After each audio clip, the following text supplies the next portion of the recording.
You are watching the Capital City Sports Network on SGTV.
Actually, that if they win this game, they'll get the final point in the Palmetto series to go ahead of Clemson. So even more important for the Gamecocks than ever. Absolutely, and despite coming off those 2 losses in Nashville, you can still say that the Gamecocks have the momentum in this series because after playing Clemson twice earlier in the season, once on, I believe, the 22nd of September and the 17th of November, the Gamecocks skate away with victories in both of those games. And huge parts of that, I believe it was the second win in Clemson, it ended up being a 5-4 victory, was Jared Ward.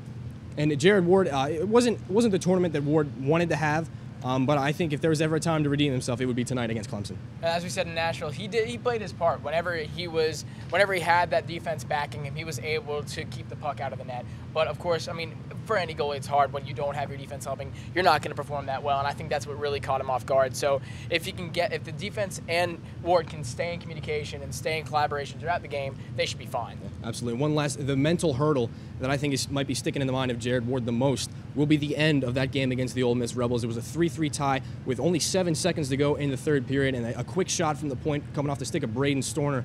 It just beat Ward low to that glove side, and we could tell all the way up from the booth that he was the most disappointed Gamecock out on the ice. And he didn't even see it coming. It seemed like he just had his head turned the wrong way, and if it was turned a millisecond sooner, he might have been able to get a finger on it. But again, there's other situations that led to that happening. The Gamecocks giving up a penalty within the last 2 minutes, allowing that power play, and whether or not the refs actually called a fair game, that's left to be deliberated. But again, another bad aspect, or another tough situation for Ward to put him in that area. Absolutely. And the Gamecocks, we talk a lot about their inability to lock down the opposition's top scorers. They're going to have their work cut out from the night. Andrew Racicott, the senior of Clemson, and also Vanderleest, Vanderleest, a freshman, scoring a lot of points, 27 points on this year for Vanderleest. The Gamecocks are going to have to contain those 2 in particular if they want to try to get a W here in the last game. And they didn't do a good job of it the last time they played. Vanderleest had a hat trick when they were playing. Even though they still came out with the win, they still allowed him to carve them around the ice. So that's going to be another thing that they're going to have to keep on lock.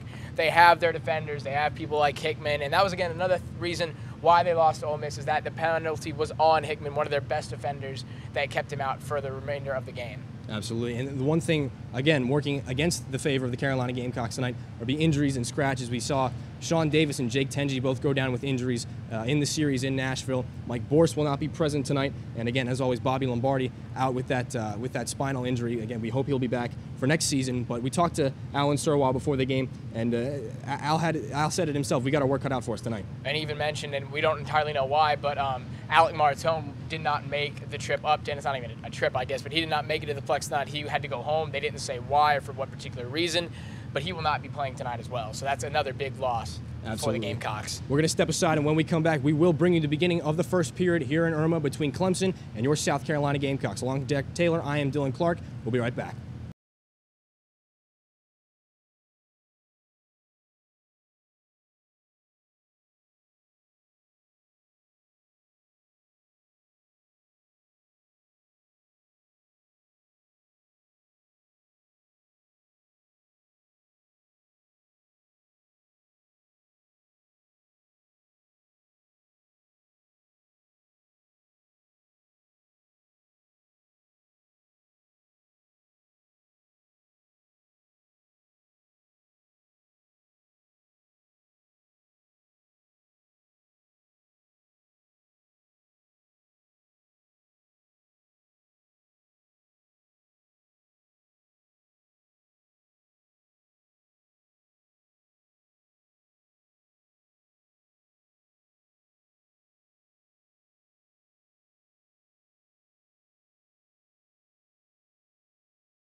All right, welcome back inside the broadcast booth here in Irmo, South Carolina. Once again, I am Dillon Clark alongside Jack Taylor, as we have tried to be as often as we can this season.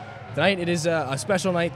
Not only is it a game against Clemson, but it's a night and a time to honor some of our seniors here on this Carolina roster, and we're going to have a bit of a ceremony here in a couple of moments. Head coach Alan Sirwad prepared some statements on, I believe, 5 seniors who will not be returning with the team next season. Yeah, that'll be Grayson Curry, Alec Martone,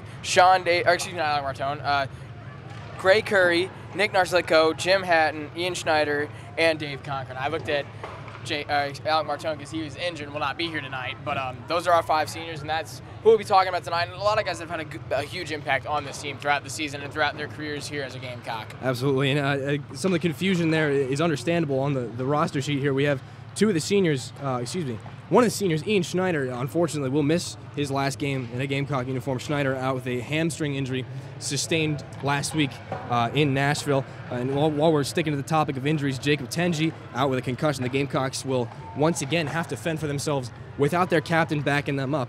And other notable scratches tonight. Alec Martone out for an undisclosed reason. Maybe he just could not travel with the team tonight. Alan Sirwad didn't give us more information on that, but Sean Davis, probably the most notable injury out of all of them, with the exception of maybe Jacob Tenji and Ian Schneider missing his final game as a senior. But Sean Davis really had a fantastic second semester, and I think out of all the players, he stood out the most. Entirely. I mean, with the stats that he had 10 goals leading the team, and then as well as 10 assists and 20 points. Just second only to Jeffrey Shevchi with 23 points for the team. So he had a huge impact that he garnered throughout the second half of the year, and he seemed to really come out of his shell. Absolutely, and it's a bit of a strange atmosphere here tonight. It is always, when it's against Clemson, it's going to be an electric night. But it's different because everybody knows this is the last one. There's no ACHA playoffs to contend for. There's no second round in Nashville to contend for. I think tonight the sole prize at the end of the night is going to be bragging rights and a good feeling going into the off season. And it's always big when your last game of the year and you set it up against the rival. Your rival team in Clemson, and the team that they hate. They know them well enough, and they've played them so many times this season and within the past 4 years. So they are absolutely ready to dig into this team, because the 2 teams do not have any amicable relationships at all. Absolutely. We'll take a look at these opposing Clemson Tigers. They come into the season 9-10-1, and the most interesting thing about their record, they're 7-3-0 at home, 2-7-1 on the road. One of those road losses, again, coming back here in Irmo just a couple of months ago to these Carolina Gamecocks. And if you see that, if you're anybody in a red sweater tonight and you see 2-7-1 on the road, that's got to make your eyes stand out and say, wow, we actually got a pretty big chance here tonight. Oh, and they'll feel really good, especially since they've, for the most part, swept them this season, and actually they have, winning the only 2 matchups throughout the season. So they're going to look to continue the sweep as the season ends. And in their last matchup, number 3 here at home, they beat them at the beginning of the year at home, and then went to Clemson and again beat them. So they've beaten them on both sides and been able to do it on both sides. So now they're going to look to finish near the end.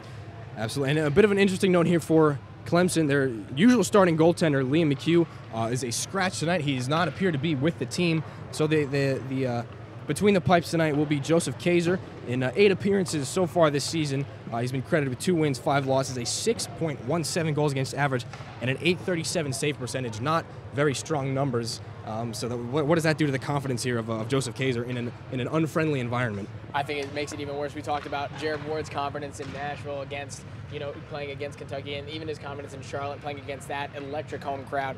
I think it's going to be the same kind of thing. You can already see the fans lining up, whether they're Clemson or Gamecocks, behind him, either to chirp him during the game or to give him a little bit of moral support. But I think it's very prudent that he's going to have it's going to be a big weight on his shoulders for the whole night. Absolutely. If you remember, if you came in with us in September and you watched that Clemson game early on in the season, these Carolina fans were absolutely ruthless to Liam McHugh. McHugh allowing, I believe it was 6 goals in that game, and he heard every single one of these Carolina fans coming right after him.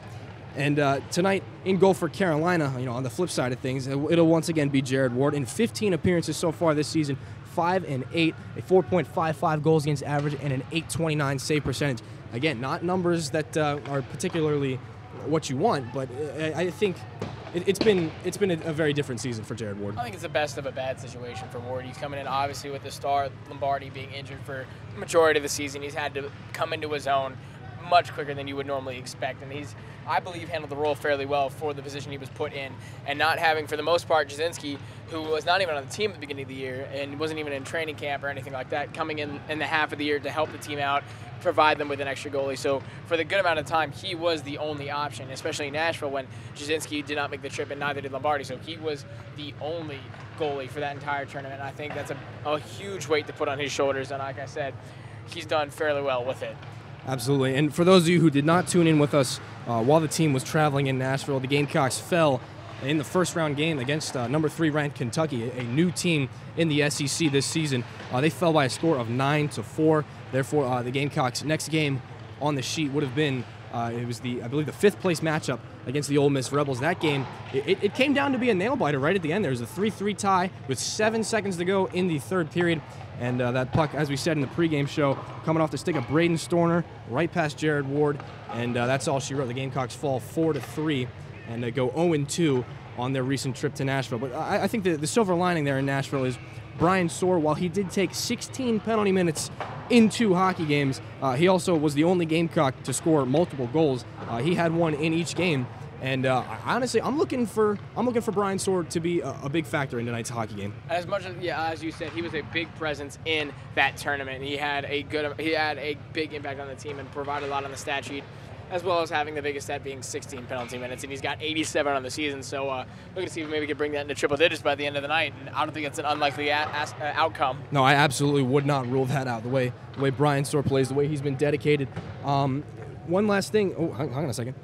We're going to take a look here. Sorry about that. One of the notable players against Clemson, Jem Hatton. He leads all Gamecocks in scoring with 2 goals and an assist. Coming out to 3 points in the 2 games played prior to this season. Jem Hatton will not start tonight. Tonight the Gamecocks starting lineup will be, Jem Hatton will start out. We got some roster sheet errors there. Jem Hatton and Corey Hawkinson will flank Jeffrey Kostrepski on the offensive side of things for the Gamecocks. And on the blue line, Dave Cochran and Grayson Curry will anchor things. And like we said earlier on, between the pipes tonight for the Carolina Gamecocks will be Jared Ward. Across the other side of the ice, the starters for the Clemson Tigers. Again, Andrew Racicot, 17 goals, 18 assists, 35 points. A fantastic season for him. We're going to get back to him in a little bit. He will start out there outside of Matt Wilson and also on the right wing, Chandler Paff. On the defensive aspect for the Clemson Tigers, starting out will be Matthew Power and Jared Tallow. And again, in goal tonight for the Clemson Tigers will be Joseph Kaiser.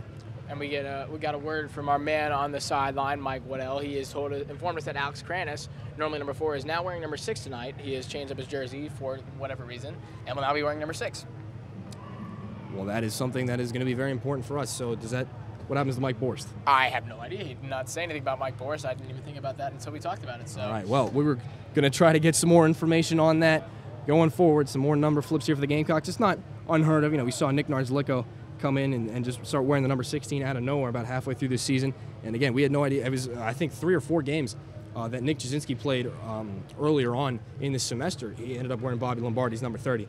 So we're no strangers to number changes. Well, there was a period of time where we had, I believe, both Evan Owie and Corey Hawkinson. We weren't sure who was wearing number 2 and who was wearing number 3. So we finally were able to figure that out, and we'll get more from our Daily Gamecock representative, Mike Waddell, and see what he has to tell us about that.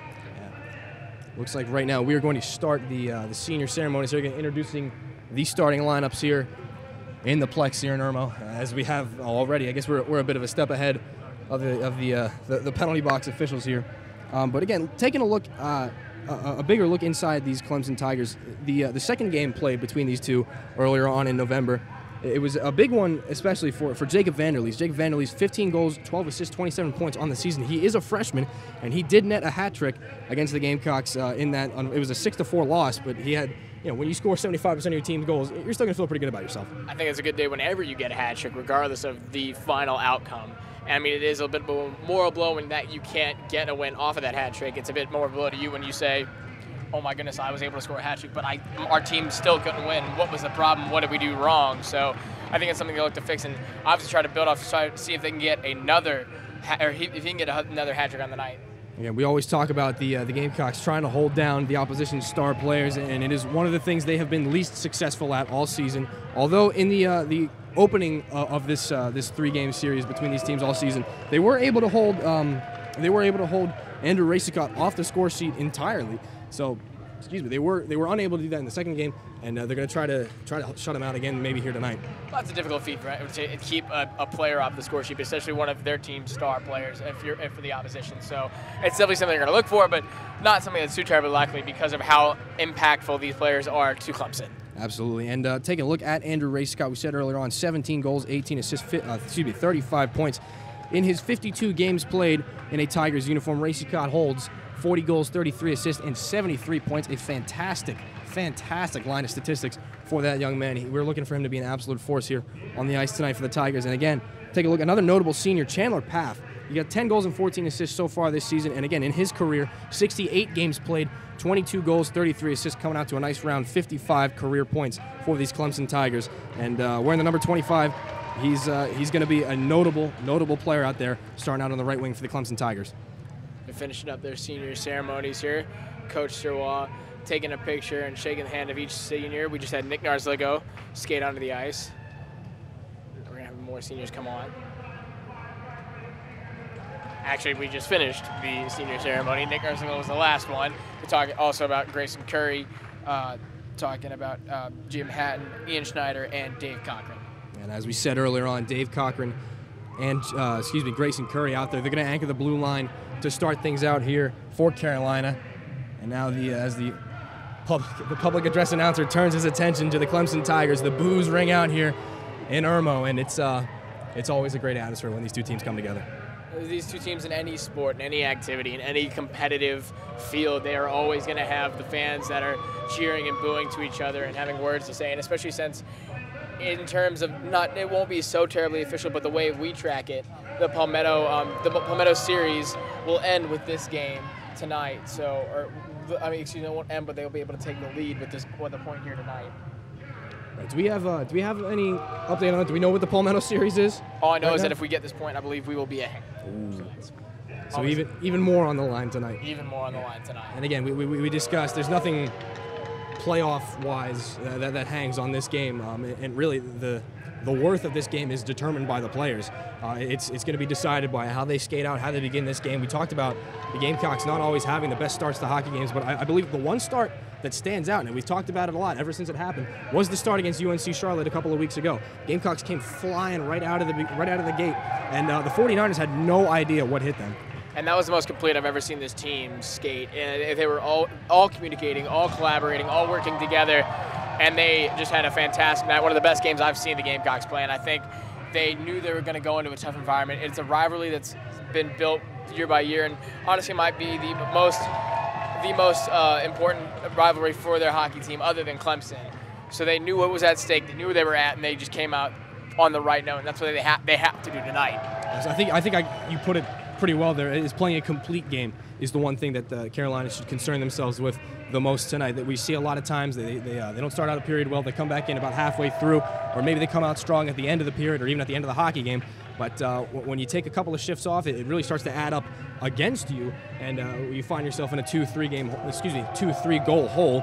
And it's a similar situation to how they played in Kentucky. The Gamecocks were down early on to start. They eventually shot out to a 4-3 lead around, I believe, the second, third period. And by the end of the hockey game, final score was 9-4 in the favor of the Wildcats. So the Gamecocks cannot put themselves in a hole early, and if they do find themselves in a hole, they cannot let it get to them. And that is absolutely crippling for this team all season. One thing I will point out that we haven't really had all season, even with the amount of injuries that this team has, it seems to be a very full bench on the Gamecock side and not so much on Clemson's side. It seems for one of the first times this season that the Gamecocks have the advantage in that aspect. Absolutely. We're going to take a break here for the national anthem. We're going to leave you on to listen and see the national anthem, but we will quiet down there.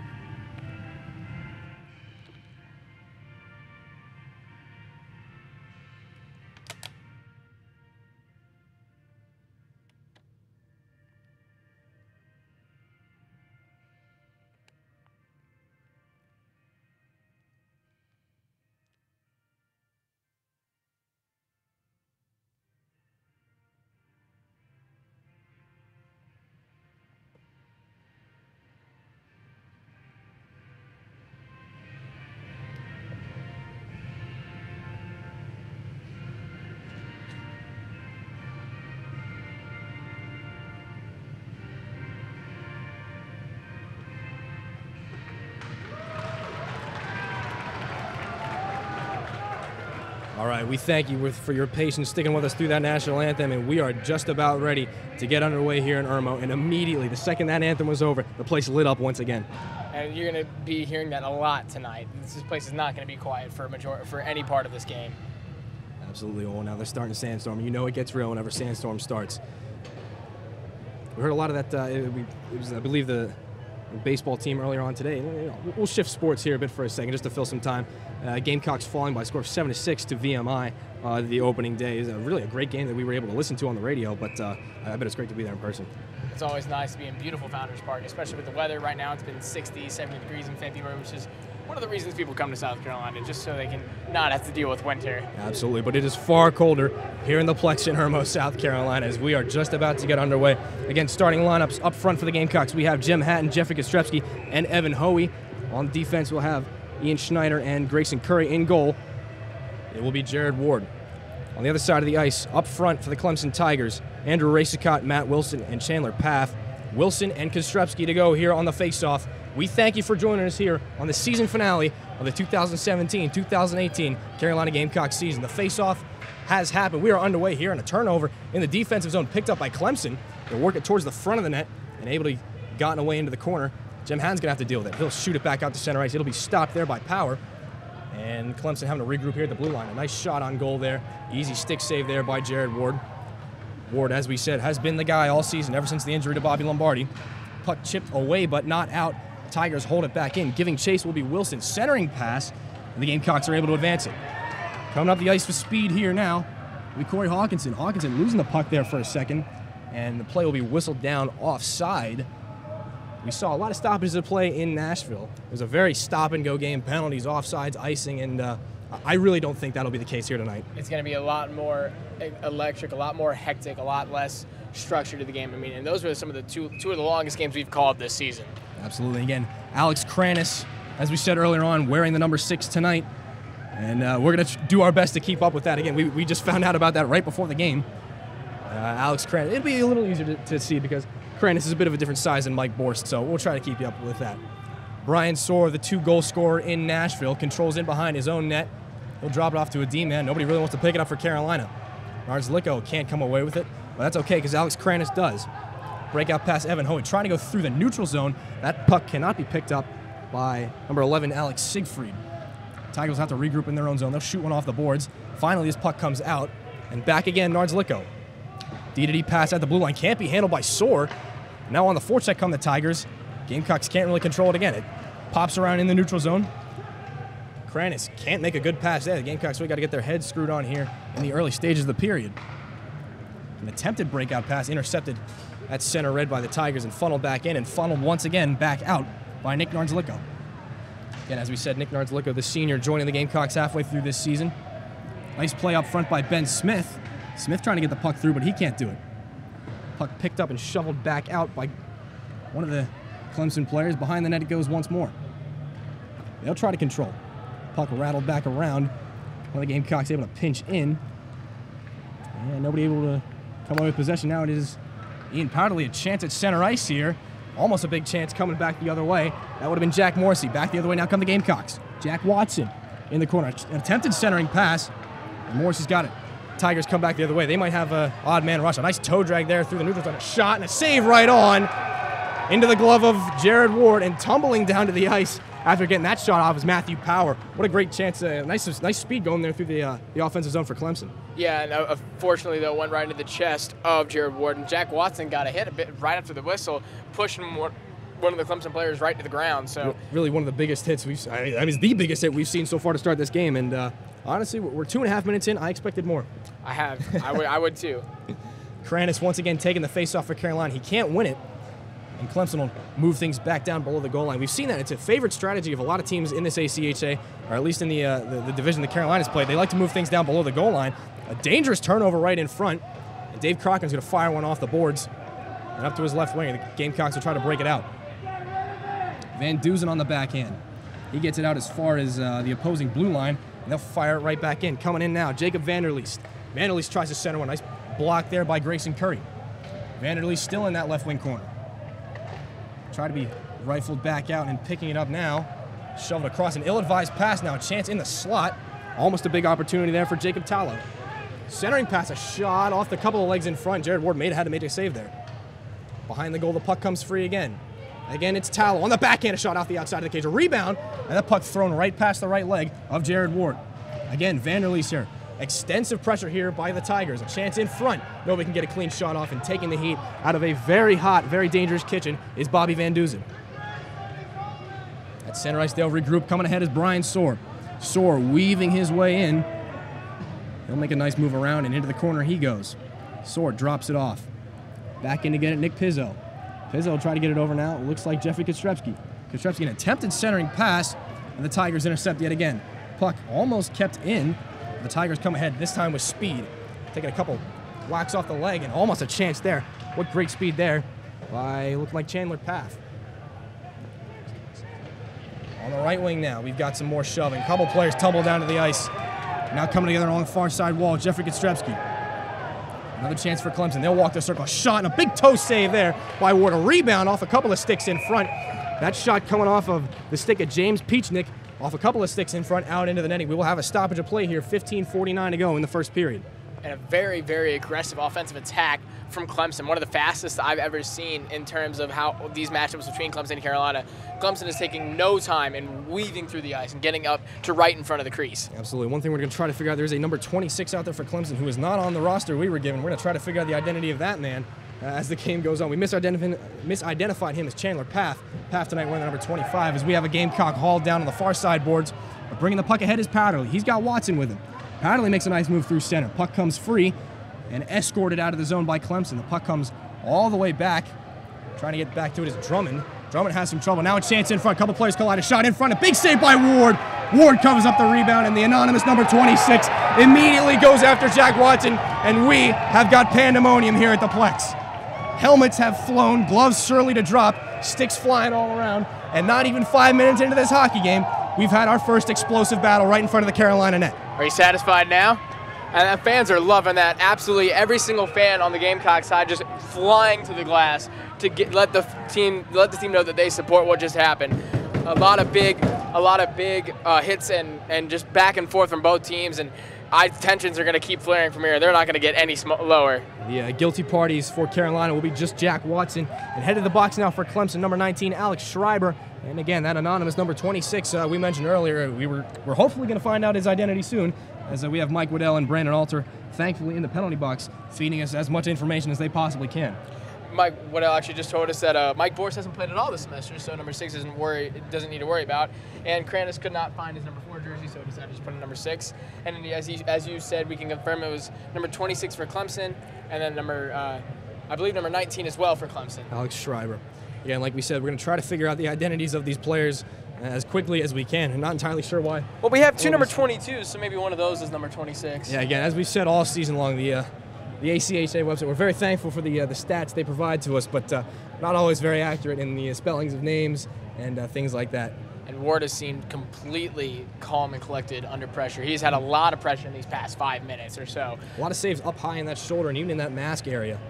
On the ice now again for Clemson, at their captain, number 11, Andrew Racicott. Puck chipped back into Carolina territory, receiving heavy pressure now. And a couple players collided. Clemson player looked to get the worst of it. They'll break it out. On that right wing circle, Kostrepski kicks it up to his stick. A nice move there. And Racicott tries to rip possession away from him. Offsides is called. Jem Hatton got a little bit overexcited, and Jeffrey Kostrepski not happy with the call. We will have a face-off right outside the Clemson zone with, again, just over 5 minutes into this first period. Our man on the sideline informs us that number 19 for Clemson, and that is Schreiber, will get a double minor. 26 will get a rough, and as well as Jack Watson for the Gamecocks will get a rough. Yeah, we will skate 5-on-5 again. We won't have any 4-on-3 or 4-on-4 scenarios like we did so often in Nashville, at least not yet. As Sword tries to keep this puck in, but Clemson in their traveling white uniforms, they'll bring it ahead now. Down the far side, a shot just goes wide of the post. Kept in on the near side. Vanderleest throws it on goal. Fans here in Carolina absolutely deafening here in the early stages of this hockey game. Kostrepski off to the far side now, and offsides yet again.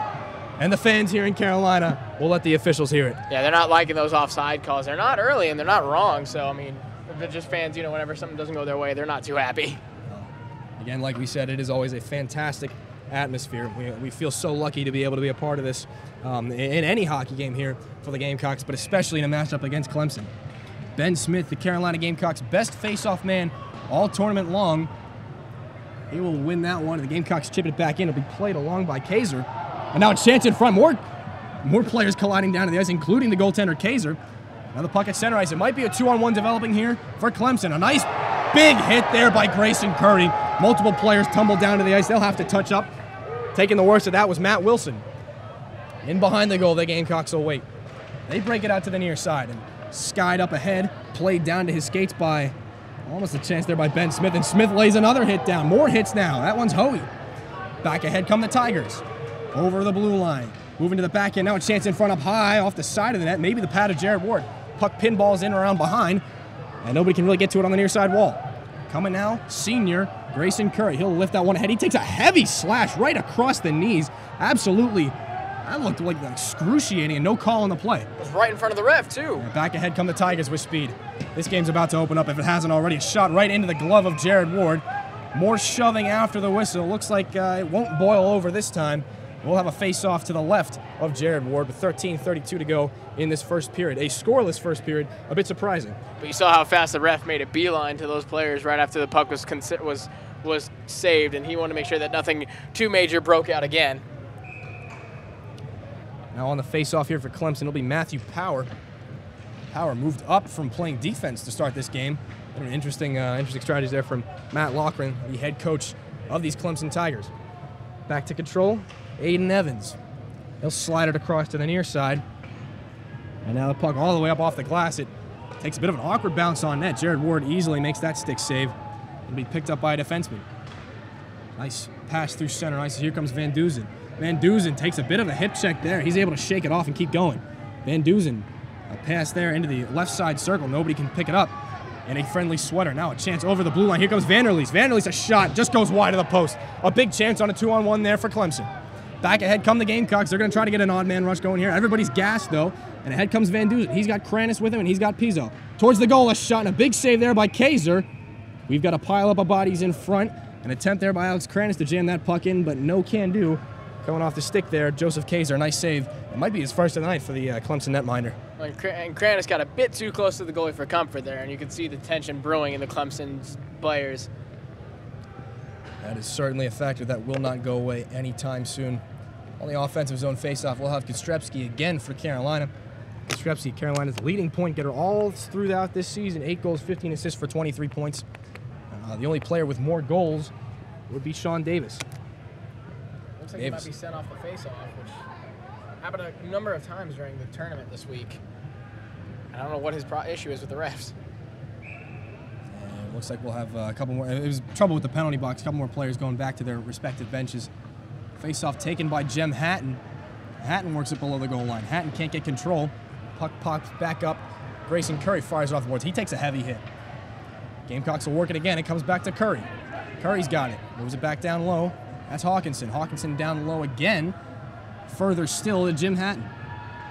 Hatton takes a hefty check. That one coming off James Peachnick. Working it back to the point.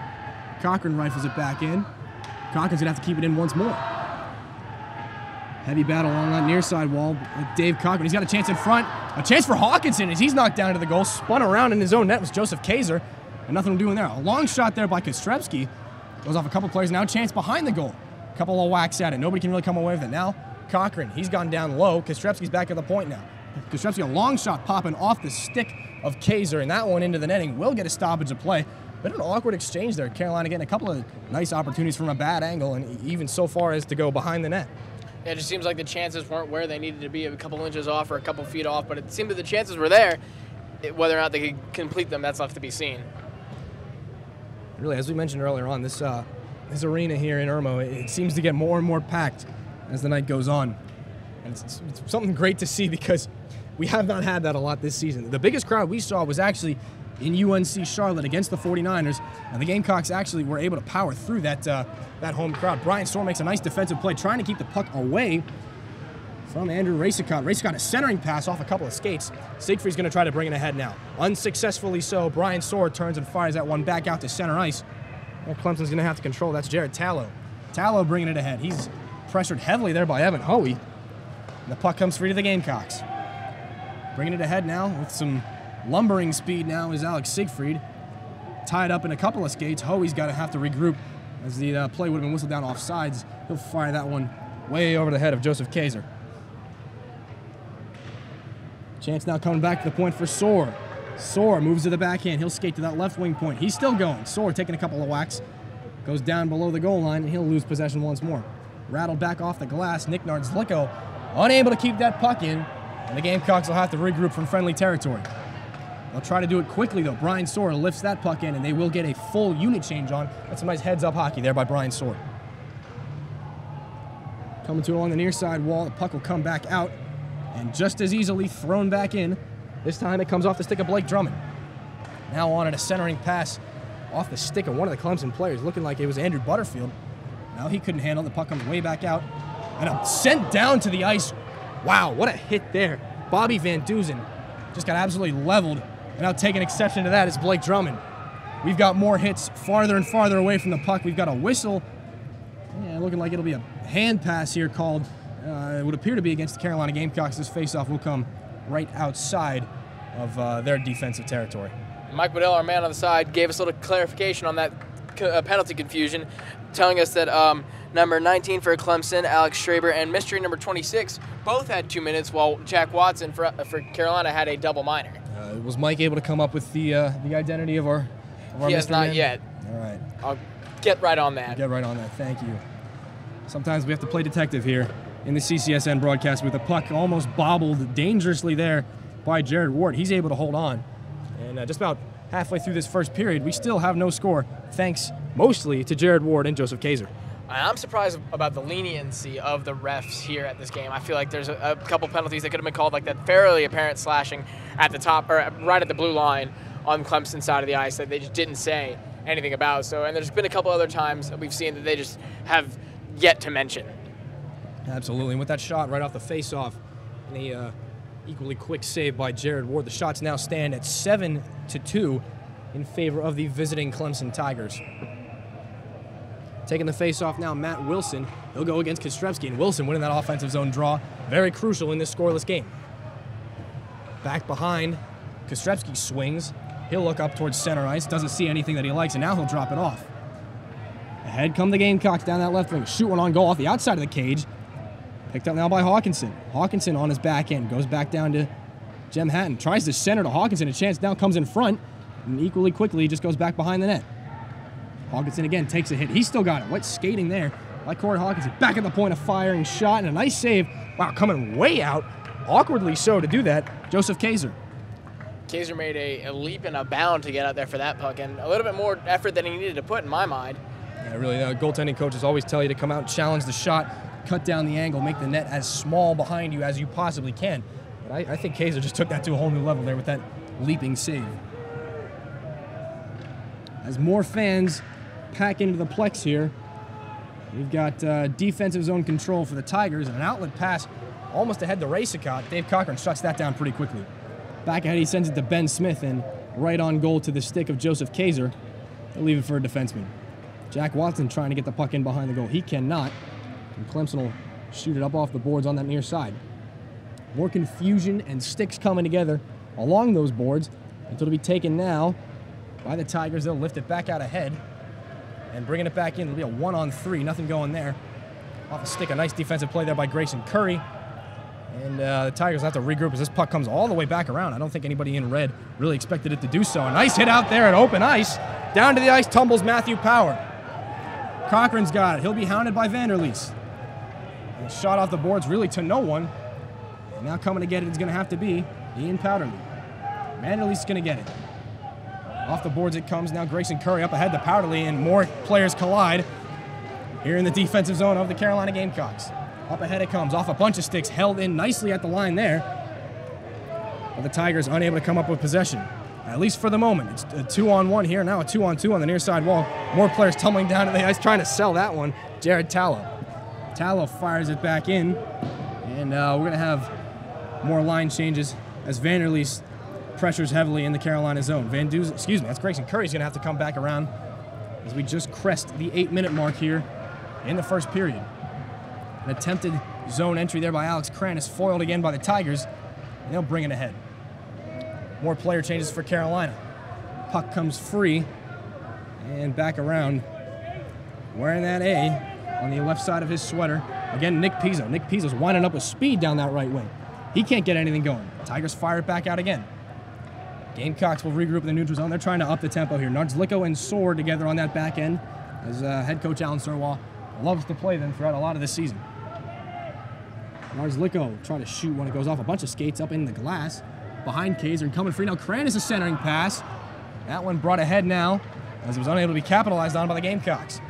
Here come the Tigers. A long shot, an easy glove save there by Jared Warden. We've got, I think the fans got a little more anxious than the players did that time, as we had one more player tumble down to the ice. Well, I think also they had number, I believe it was 18 for Clemson. He skated right behind Ward. He had an opening, but it seemed, from a different perspective, it looked like he almost was about to hit him, so they were getting a bit, I think, anxious at that regard. As we said, Jacob Vanderleest, the freshman, 15 goals, 12 assists, 27 points here for the Clemson Tigers. He is one of their offensive leaders, and no doubt he'd love to get some more points here tonight.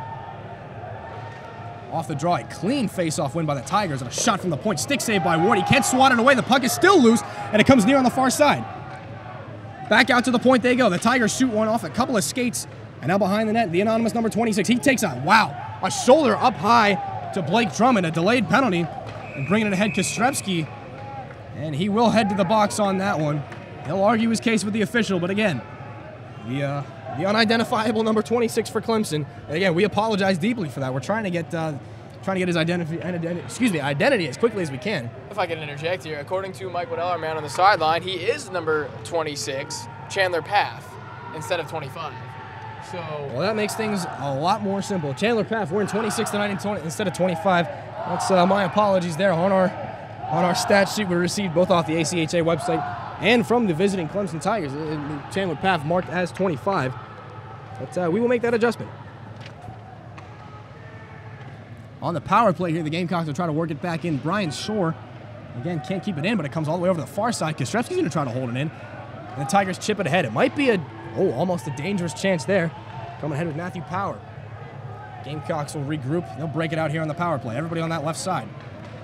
They stack it ahead, and here comes Hawkinson. Hawkinson pulls up, tries to center one, and that will be slapped back down the ice just as quickly as it entered.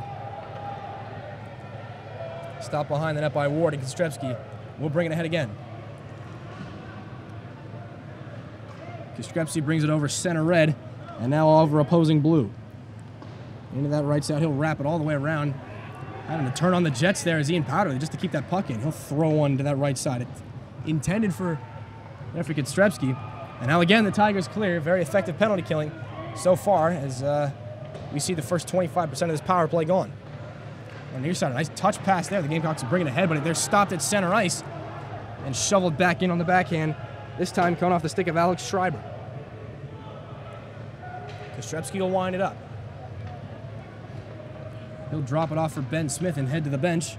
Smith can't get anything going, and almost a centering pass. Could have been a dangerous breakaway there for Vanderleest. But again, the Gamecocks will have to control. Unsuccessful so far on this power play. A bit of a slow start as they turn it over again. And the Gamecocks fail to get past the red line. On this power play, they control as we've got 48 seconds to go on the man advantage. The penalty coming again. Number 26, Chandler Path. Again, we thank you for your patience as we try to figure out the identity of that man. Ward plays it around to the far side. Really not what you expected. A slower tempo here for the Gamecocks on the power play, and sent down to the ice by Jack Watson, one of the Tiger penalty killers. And a likewise eruption from the fans here in Irmo. Watson just laid out number 2, Matt Wilson, and it was a big hit, and the crowd absolutely loved it. They'll try to center one, and again, as the penalty has expired, Clemson brings it back ahead. And able to be kept in, Chandler Path's going to get it. Path tries to slap one back in, and they can't do it. And this time, a big collision at center ice. We've got a penalty here as Ben Smith collides in open territory. That time looked like it was going to be Jared Tallow. Play be whistled down on the penalty, and the officials having some words here with Chandler Path. He just got out of the box.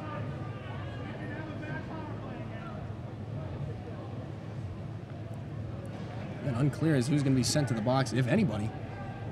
The officials. No, I guess it won't be all. I guess it's just an offsides call. Sometimes it is very, very indistinct, the hand motions of the officials, but we will do the best we can. No penalties, as we had initially thought. And a neutral zone face-off won by the Tigers. They'll control it. Chip. Oh, wow. Trying to clear the zone was Aiden Evans. He shot it right into his bench and right off the dome of a fellow Clemson Tiger. Luckily, he's okay. Well, with all the glass surrounding the rink, he aimed for the one spot where there's absolutely no glass. So, what are you gonna do? Much to the delight of everybody here in Carolina gear, I might add. Face-off cannot be won by the Gamecocks. It will come back to him anyway. A shot from the point goes off a leg. And now back ahead. It was attempted to be brought back by Andrew Racicott. The Gamecocks will control again. Stopped at the far side boards right in front of the Carolina bench and tumbling down to the ice. And there will be a penalty. Trying to bring that puck on net was, as we said earlier, Chandler Path. He was hauled down. It might have been a tripping call there. And coming to the box now will be, for Carolina, Evan Hoey. The Gamecocks will have their first penalty kill of the night. You know, Evan Hoey, a bit of a quieter player, but he still is able to make an impact on the ice. He's got 1 goal, 6 assists, and 7 points. And not a whole lot of penalties. Not one to lose his head as much as the rest of his teammates, but caught him slipping there. Absolutely. In terms of penalties, we had a bit of a friendly discussion here amongst ourselves in the broadcast booth. Brian Source sits with 87 penalty minutes on the season. We were joking with one another. Will he hit triple digits tonight against Clemson? He's been fairly quiet tonight, but he still has 2 periods to get it done. Absolutely. Clemson, much more structure here on their power play. Trying to jam it on the near side. Vanderleest, he's got a chance around the other side of the net. And nobody can come away with it. Path, he's trying to center now off the stick of Jared Ward. Path again trying to center, comes back out to the point. Confusion over who wants to take it. They'll hand it off. And again to that far side, Racicott. Racicott shut down. The puck comes in front. A chance on the backhand, right wide of the goal. Just past the glove of Jared Ward. Fantastic power play here by the Tigers after we saw a bit of a discombobulation on the behalf of the Gamecocks. Now a shot by Racicott off a leg in front. Ooh, that hurt. That definitely stings off the leg of Nick Nardzliko, but making a valiant effort there to get that puck all the way back down the ice. Carolina getting a full unit change here on the penalty kill. The freshman Vanderleest. Give it across the blue line, and now back up. Racicott's going to try to bring it in with speed. Racicott and Vanderleest. Nice saucer pass there by Racicott. Off the stick of Jared Ward. It'll be controlled and thrown back out down the ice off the glove of one of the Tigers. Trying to send that down was Alex Strider. But to no avail. They'll bring it ahead again. Off the far side boards. Drummond can't get to it. It comes back in. As the Tigers get some fresh bodies on, have a bit of an incomplete power play unit. That working to the advantage of the Gamecocks. Ahead now, Van Dusen moves it in. Nice play off the boards. Van Dusen on the backhand, throws one on goal. It's squibbed around in front. Almost a chance there for Ben Smith. Now ahead it comes once again into Carolina territory. A nice play with a sweep of the stick by Blake Drummond. Clemson coming ahead with it again. On that near side boards. Some heavy stick work there by Drummond. No penalties so far. Chance centering pass, and wow, nicely shut down there by Van Dusen. Excellent penalty killing here by the Gamecocks as we see the final 8 seconds tick off this Clemson power play. They'll try to regroup, but not in time. Back out of the box. Onto the bench goes Hoey. It'll be changed for Siegfried, and now more collisions at center ice. In Carolina territory, they'll move it ahead. Nice play there by Cochran. And now it comes cleanly to Jeffrey Kostrevsky. He'll drop it off. Almost a one-timer there by Hawkinson. A shot out the outside of the cage by Jeffrey Kostrevsky. And they'll have more players come together behind the goal. Back now to Kostrevsky. Kostrevsky trying to center one. Goes off a skate and right back in front. Now Cochran moves it back in. Down low. Chance right in front and almost. Wow, a dangerous play there. Joseph Kaiser off his stick. Couldn't really tell there. Almost put it in on his own net. And Kaiser hasn't had a whole lot of action on his side of the ice tonight. He hasn't had to deal with a whole lot, so he's been ready for a while, and he finally gets a chance there. And an easy save for him to cover up. It really is. It's an interesting thing when you're a goaltender and you see long stretches of inactivity. It almost becomes more difficult when you're not seeing shots to come and save the next one, because it takes a lot of mental preparation and mental resilience to keep yourself in that hockey game when the puck is 200 feet the other direction. Back ahead, Clemson comes with speed. He'll pull up right there at the top of the circles. Now a chance on the backhand. Blocked by Brian Sword. He'll move it ahead with a hand. No hand pass because it was touched by the Tigers. Now a chance on the slot by Wilson. A big save by Ward. It comes back to the point again. Or shot off the skate of Brian Soar, he's in some discomfort. Clemson working it still. Great defensive play by Soar. Soar's got to keep moving his feet now. A chance in front and a shot right through the goal mouth, right past the leg of Jared Ward. More players collide. Nick Pizzo. Chandler Path coming together. They'll move it back out to the point. This time it's Nico Droster. Droster has shot off a couple legs. A chance in front. Ward is sprawled out. And more inability to finish on behalf of the Tigers. They'll move it still. Path a shot off the stick of Jared Ward. A nice save there in the final 47 of this period. Puck coming free. Nick Pizzo's going to have a chance here from neutral ice. Pizzo comes ahead. Pizzo tries to center for Van Duzen, and that one goes back into the corner again. They'll fight for it once more as we see the final 35 fall off of this clock here in Irmo. The tempo slows down, and Tigers will break it out. They'll shovel it back over the blue line, and Nards-Licko can't quite get to it. Clemson will get a line change, and the forwards for Carolina will do the same. Nards-Licko ahead. Off the skates, I believe off the skates of one of the Carolina players. That's why icing is waved off. A centering chance for nobody. And Vanderleest brings it ahead once more. Vanderleest shoots one off the official, and back in it'll come to Hickman. And we have, whoa, right there at the end of the period, Jack Watson. I don't know if it was intentional or not, coming in with a heavy hit from behind. I'm guessing by the reaction of all the players on the ice, it was an accident. A bit of a civil discussion here from the players involved. The more angry players for Clemson are actually gathering at center ice. And again, a dangerous hit there by Jack Watson. Everything seems to have been settled between the two men. I couldn't exactly see who it was that he hit. But either way, both teams will skate back to the dressing rooms tied at 0. Not something we expected here between these two teams. And really, not a lot of. It's been a physical hockey game, but not to the point of real ugly aggression. It's been a great game so far here in the first period alongside Jack Taylor. My name is Dillon Clark. We're going to go to break. When we come back, we will give you a recap of the first period here on the Capital City Sports Network, presented by SGTV.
All right, welcome back inside our first period intermission report. Dillon Clark alongside Jack Taylor, and it was an eventful, although scoreless, first period. And both teams getting a lot of chances, especially on the power play.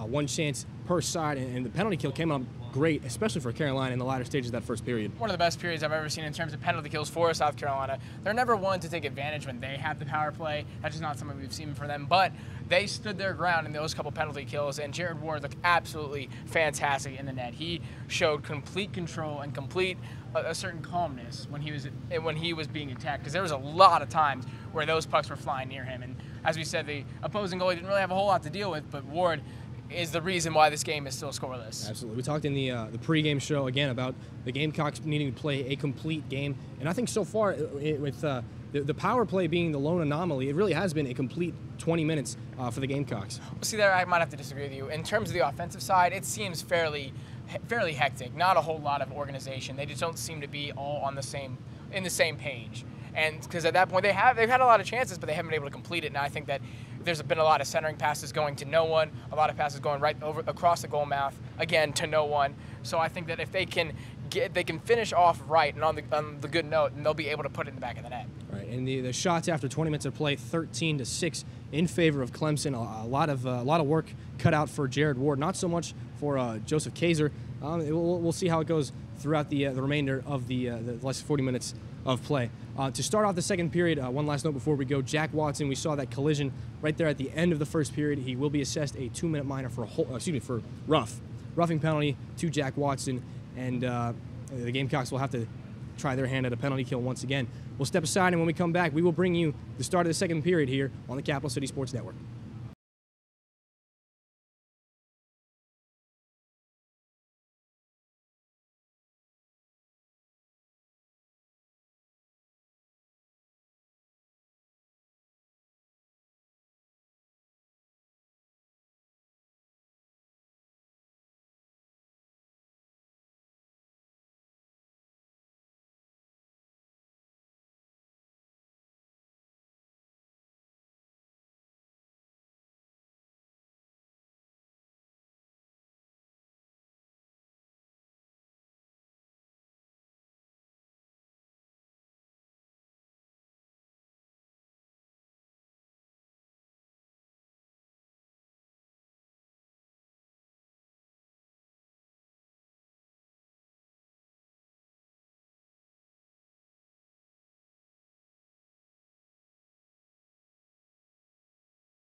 All right, welcome back inside a very, very hectic Plex here in Irmo, South Carolina, where the Carolina Gamecocks find themselves in a scoreless tie with the visiting Tigers. And to start off this period, again, as we said during the intermission report, if you were so gracious as to join us for that, Jack Watson will spend 2 in the box for a roughing penalty that came right at the end of that first period. A seemingly dangerous play, but it looked to be accidental, but I think to appease all sides, the official, yeah, I can't tell. I don't think anything in this game is going to be accidental. It is the Gamecocks versus the Clemson Tigers. The amount of animosity and hatred between these two organizations, I don't think anything's accidental tonight. Just want to at least give some of the players the benefit of the doubt here. But the second I started saying that, you started giving me a look. So maybe it's not accidental. We're not gonna speculate any further because as we've proven since the very beginning of this season, anytime Jack and I speculate on something that has happened or is about to happen, we are immediately proved completely wrong. Yeah, we don't have a good streak with that, so better us not say things. We saw during the intermission Brian Soar stretching things out in the hallway. Soar taking a couple of painful but very, very important block shots right there on the penalty kill.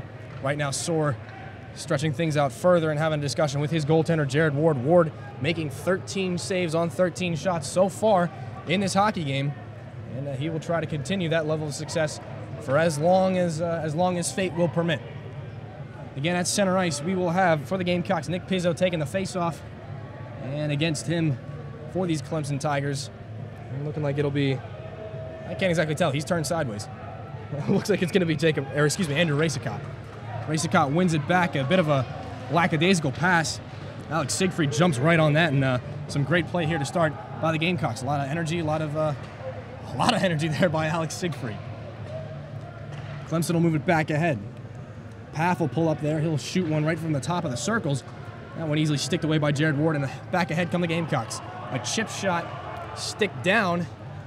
Well, the Clemson will have to regroup in behind their own goal. Jared Tallow. Tallow's got the puck right again.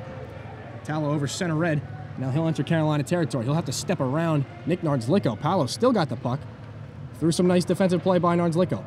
Back to the point it comes. Racing caught a shot. That one hit one of the players in front, maybe 2 or 3, and we've got bodies piled up right in front of that goal line. The puck's still free, no whistle.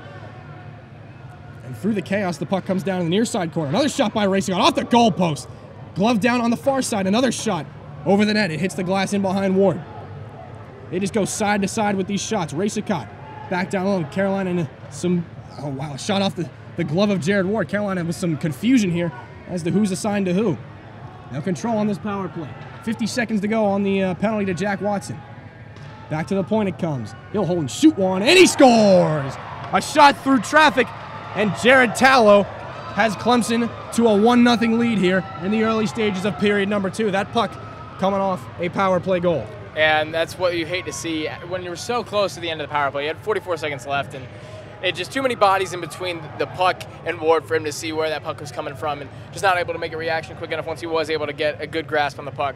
And it absolutely killed any momentum that was building for the Gamecocks and for the fans, as it completely silenced this arena, except for the Clemson fans, of course. Well, it was a solid penalty kill to start out for the Gamecocks, but I think once that shot, it was a howitzer of a shot off the stick of Andrew Racicott, hit the crossbar, everything just opened up, and the Gamecocks couldn't keep with it. Now ahead comes Jim Hatton with some blistering speed.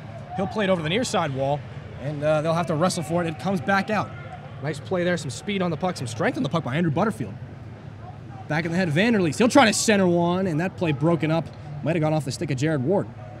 Back behind the goal, Konstrevsky brings it ahead. Konstrevsky, far side pass, right tape to Jim Hatton. Hatton skating backwards now through the zone. Hatton still got the puck. Hatton and Vanderleest come together. Now back to the point. Hickman wants the puck. He won't get it. Back down to Hatton. A nice give-and-go play and almost a chance for Konstrevsky. And now a secondary chance, and Drummond sends a player down to the ice as soon as he sends a puck on goal. Centering pass, a chance on the backhand. Drummond's got a chance, and now it thunders around in front and chipped back ahead. Now it is Drummond. Drummond downloaded. Konstrevsky unable to be held in at the point by Hickman. The puck sails all the way back down. Clemson's going to get a full unit change here. Carolina's going to have to settle to get their forwards off. They'll break it out quickly to nobody. The official having to hop over that puck. It comes back down. Icing waved off after some great speed there by Jeffrey Konstrevsky.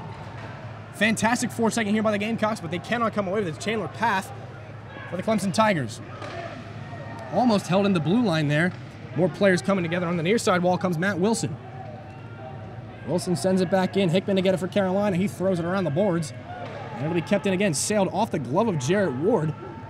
Puck still staying in play. And Clemson will set it up again. From the point, a shot off again the leg of Bobby Van Duzen. Some nice block shots here by the Gamecocks. Puck dropped off, and again with speed comes Nick Pizzo. Pizzo immediately turning that puck over, and now a chance the other way for the Tigers. A little bit of a head fake there as they bring it ahead, and now a chance right in front. Wilson to the backhand, and a big save again by Jared Ward. They control behind the net again. It is Wilson. That puck going off a couple of skates. And Andrew Racicott controls it on the far side wall. A shot through traffic, and again saved by Ward. Rebound, they score! A secondary opportunity coming off the stick of Matt Wilson. And the Clemson Tigers find themselves ahead by 2 here with 16:40 to go in the second period. And that was just a lot of defensive lackadaisical effort from the defense. And they're just not not marking their man, not getting to the man in time, and just allowing for these sloppy mistakes, allowing Clemson to go up another score. Well, the Gamecocks seem to be almost baffled by the meticulous, almost robotic passing at times of the Clemson Tigers, and when they get their focus taken away, they're admiring some of the passes that the opposition is making, and that draws some players out of position and opens up the secondary opportunities there as Matt Wilson bangs it home on the rebound.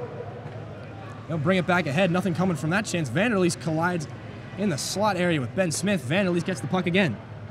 He'll have 3 Gamecocks to contend with, but Vanderleest swings it out wide. He shoots one off a leg, and in turn the puck thunders off the glass, and they'll try to hold it at the line. Almost poked free by Ian Powderly. That would have been a clean breakaway coming back ahead for the Gamecocks' leading rookie scorer.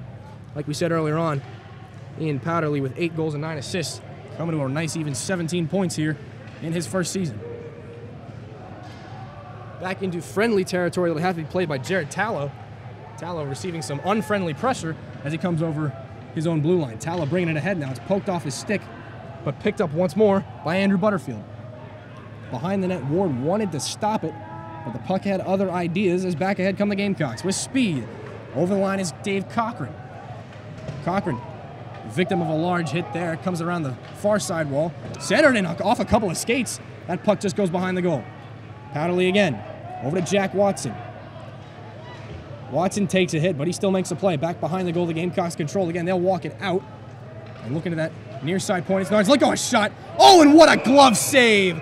Absolute larceny on behalf of Joseph Kaiser. What a glove save there, keeping this deficit at 2-0.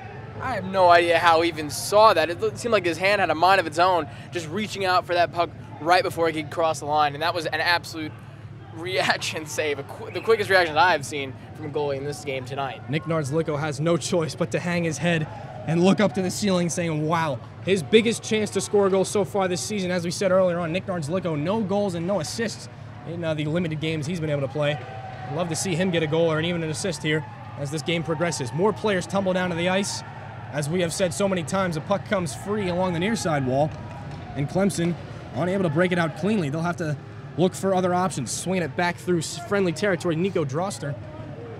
Droster brings it ahead. He splits a couple of Gamecocks.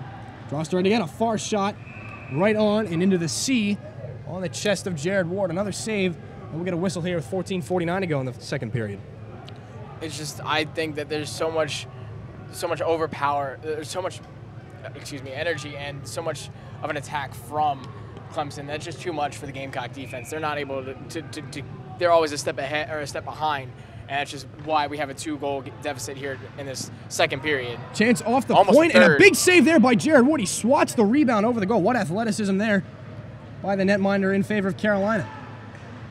Big opportunity there, and if Clemson goes up 3-0, we're looking at a very different hockey game, but here come the Gamecocks. It's a chance just wide of the blocker side, and the Gamecocks will try to get more things going, but Clemson's going to do their best to get that puck out. Kostrepski battles for it, and a chance by Hawkinson goes way wide. Hickman this time will keep the puck in, and he'll cycle things back down low. On the hash marks, Hatton, a rink-wide pass, picked up with some difficulty by Kostrepski. A shot goes off a man in front. Kostrepski keeps it in, though. Nice pressure here by the Gamecocks, some of their best all game. Kostrepski winds it out and around to the top of the circles. He'll just shoot one, and that one goes way wide through a couple of people in front. Didn't even look like Kaiser even saw it. Kept in again by Hickman. He takes a big check afterwards. That one coming by Path. Behind the goal. They'll keep going. And thrown down to the ice after a check up high. And Jeffrey Kostrepski's going to have to take a second and recollect himself after he didn't even have the puck for at least 5 or 6 seconds. He took 2 hands and a stick right to the face. And skating to the box for Clemson will be James Peachnik, the guilty party. We're going to see if Kostrepski's all right, because he took a minute to get up there, but he's finally up and skating now, and we'll see what the outcome of this is going to be. Kostrepski lost possession of his helmet. Not entirely sure if it was on his own accord or the hits from Peachnik dislodged it. Either way, the Gamecocks will have another opportunity on the power play. Ben Smith out there to try and win this faceoff as the chant of Game and Cox comes over this Carolina, these Carolina spectators. 13:46 to go in this second period. A 2-0 lead for the Tigers. Gamecocks will try to bite into that here as best they can. Off the tie-up, puck shot off the leg of the official and kept in. Some nice work there, coupled with some good fortune. They'll get it as far as center red, and Alex Cran is working the point on this power play. Will slide things over to Brian Soar. Soar, a long shot off the stick and up into the glass. And behind the goal, Powderly's got it. Powderly back out to the point to Soar. Soar's got 2 goals in each of his last 2 games. Now a chance at the hash marks, and a nice shot there by Ian Powderly off more sticks and into the netting, and we will have another stoppage of play as the power play time sits at 1:32 to go. I think another issue for these Gamecocks are the absolutely extremely long shot attempts where there's no real attempt for a rebound and no one to recover. So I think it's killing their offensive attack before they even started. Absolutely. A lot of traffic in front. It's difficult to get shots through. Clemson doing a very good job of clogging up that slot and limiting the shots of these Gamecocks to the perimeter and point area. They'll clear it on this power play. On this penalty kill. And Ward shoots one ahead. A dangerous play. Intercepted a shot. Kicked out. Wow.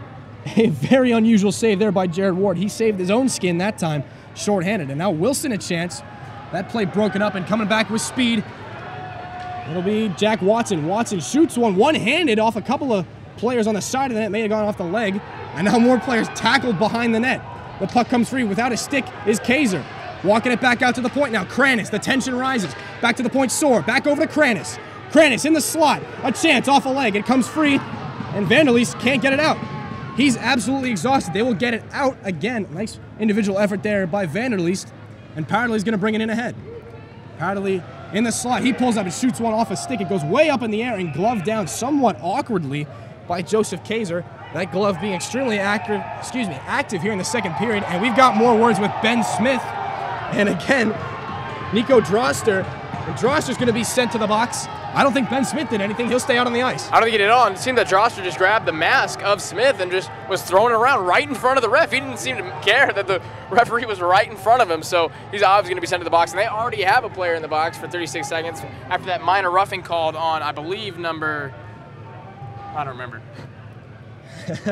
With 12:22 to go here in the second period, the score stands 2-0 in favor of the Clemson Tigers. The Gamecocks will have a 5-on-3 power play, a very abbreviated one, 36 seconds.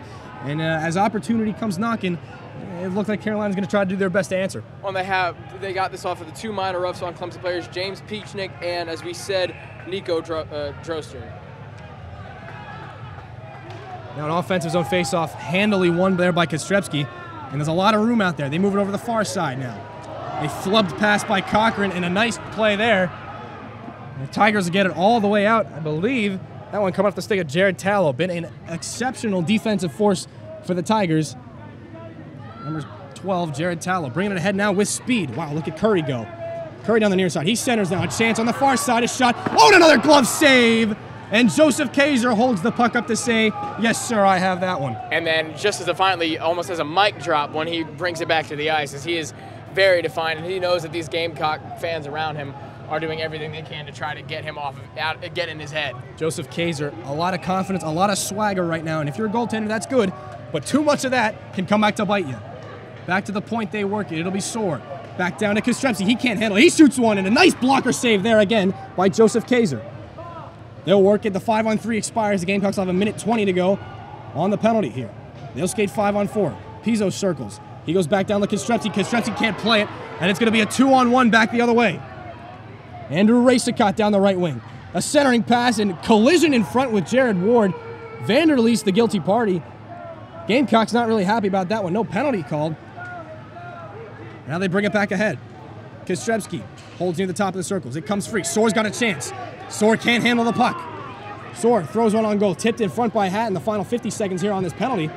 The puck comes around to the far side in front of dozens of Carolina players. We have a penalty back the other way. Comes Vanderleest. Vanderleest with a chance to make it 3-0.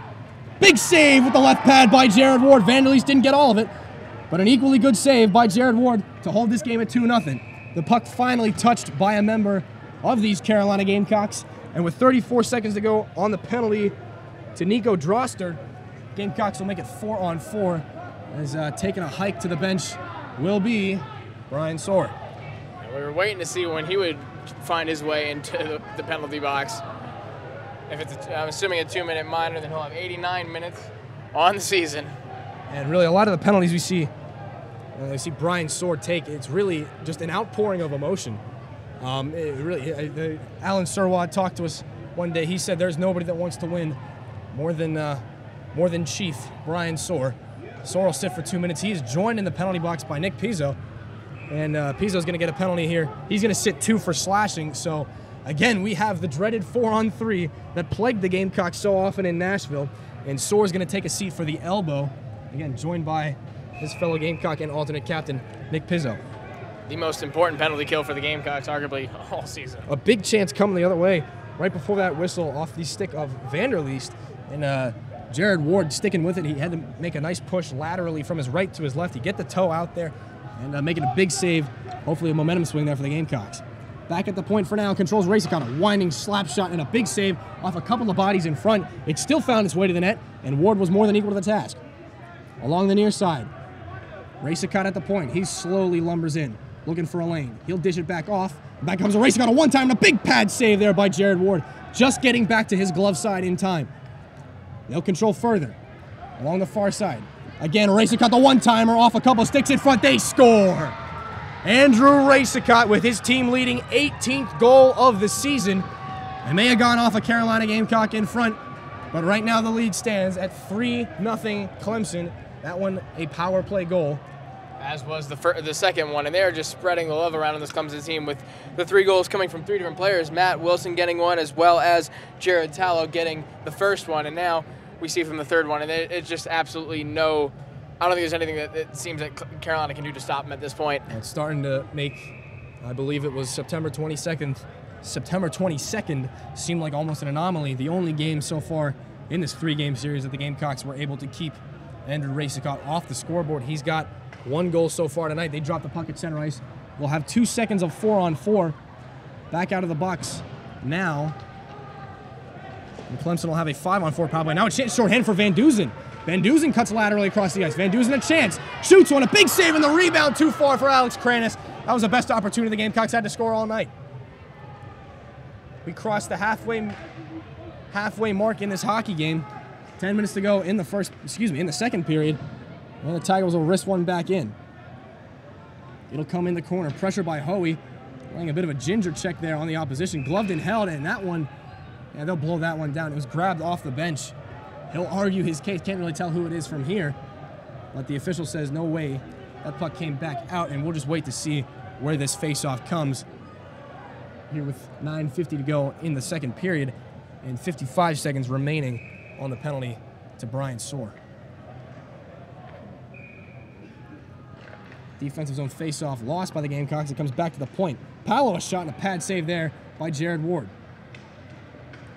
Puck pinballs around some more. Racicot seems to want the puck, and now it's cut off. That nice cross-ice pass intercepted by the Gamecocks and slapped back down the ice. Kranis with a chance there, short-handed, to bring that puck in, and Kranis almost another chance. A couple of Gamecocks collide with each other. Now bringing the puck ahead for Carolina's Evan Hoey. Hoey hauled down, no penalty called.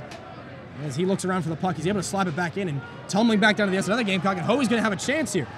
A nice defensive play there and thrown down to the ice. So a bit of embellishment there from Evan Hoey. He's going to get the call, and it looks like Chandler Path going to be the guilty party once again for Clemson. Well, it's definitely a dirty hit, but I think Hoey did his part to make sure that penalty was called. And the Oscar goes to number 2, Evan Hoey. Really, I mean, it was, obviously a penalty, but I think Hoey did the perfect amount. Throwing the stick of was selling a bit it, and now much. Hoey goes down to the box. Both men will be detained for the foreseeable future Not entirely sure what Hoey's penalty will be. It might be, honestly, it might be an embellishment call, which would not be altogether wrong. And as we saw, Pizzo in the box, sore left after that first penalty was killed. So now Pizzo will be still joining him for at least 14 seconds. Yeah, receiving our confirmation from Mike Waddell. Hoey's going to sit too for diving and embellishment call. And Chandler Path is going to sit down for a roughing call yet again.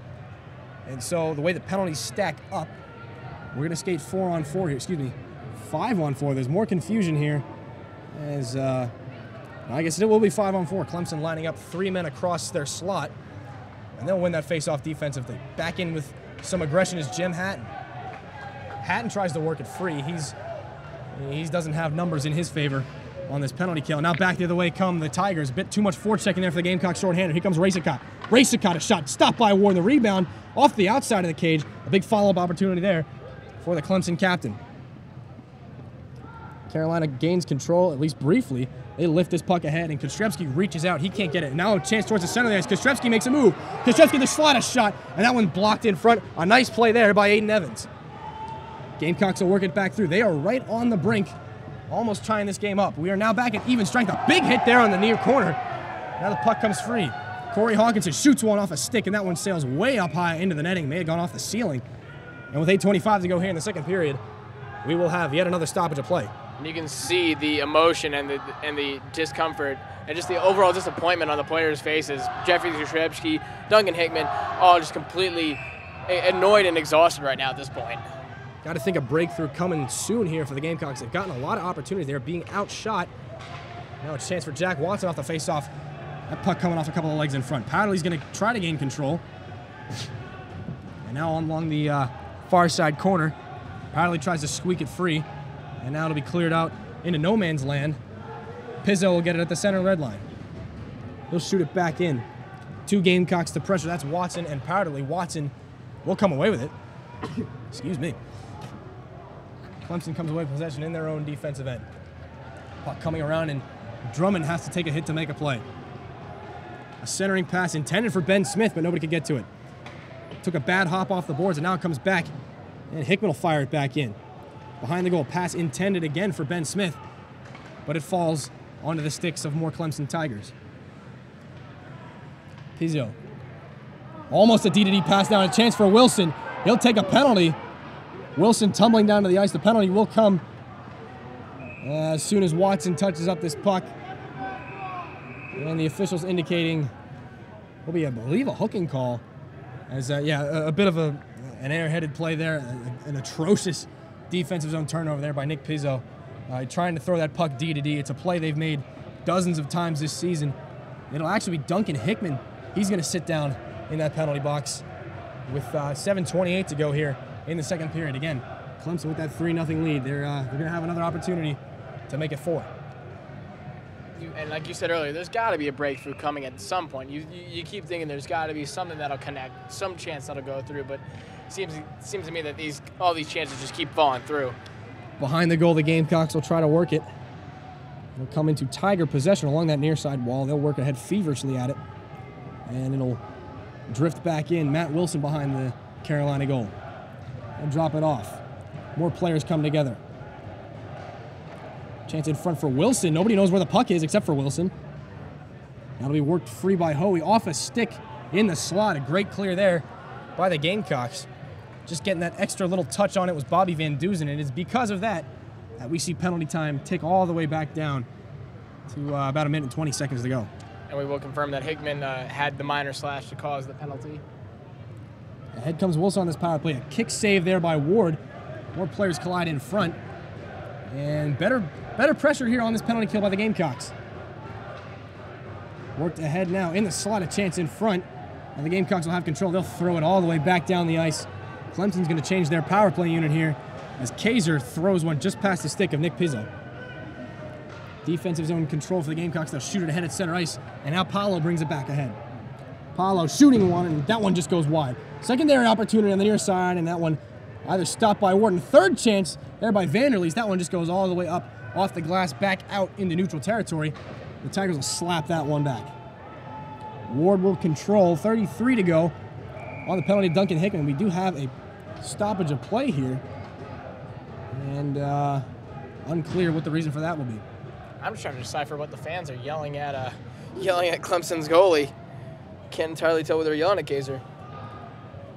The face-off appears to be coming at center ice. Both teams will get full-on unit changes with 32 seconds to go here. Again, on that penalty, tripping minor to Duncan Hickman. Vanderleest, the face-off man, well, he thought better of it. Coming in now, face-off taken by Matthew Power of Clemson, won by the Gamecocks and fired back out over the netting. Wow, almost a bit of a strange play there. That puck obviously out of play into the netting behind Joseph Kaiser, and it came back in almost off his skates and into the back of the net. He was not happy about that. He frustratedly lifts that puck into the ceiling, and the face-off will come back down right outside Carolina territory. Face-off one. Right off the draw comes Kostrevsky. Some power moves off that face-off. Kostrevsky trying to get that puck. And a turnover caused there, shorthanded. Here comes a chance for Hatton. Hatton, a one-stitch opportunity, and that one off the shoulder of Joseph Kaiser. Kaiser, not a very tall goaltender, clocking in at just 5'7", but he's made the most of what size he has so far here tonight. Chance ahead. Vanderleest, almost a big opportunity, splitting the defense. Now a chance right around in front as the penalty expires. More chances in front, and Kostrevsky tries to get it ahead to Hickman. Hickman's got a chance here. Duncan Hickman on the breakaway. Hickman shoots one, a big save, rebound, oh wow, a chance there for Jim Hatton. And more penalties called. Absolute frustration here on the behalf of Duncan Hickman. Hickman and Hatton completely distraught with that. That was one of the biggest chances they've had all night. You know Hatton wants to get that through on his last game of his career. And Hickman not known for taking many shots. I believe he doesn't even have, he has absolutely no goals. He only has 2 assists for the entire season. So he wasn't the best player to have in that situation, but you got to think and you got to hope that he would be able to put that through. Duncan Hickman coming out of the penalty box, not a play we see often, but when you do have the planets kind of aligned there, a player comes out of the box right as that opening through the slot comes up, you're definitely going to hit him. It's a great individual effort there by Duncan Hickman, but not speedy enough to gain enough separation, and just another great save by Joseph Kaiser. He has been rock solid all game for the visiting Tigers.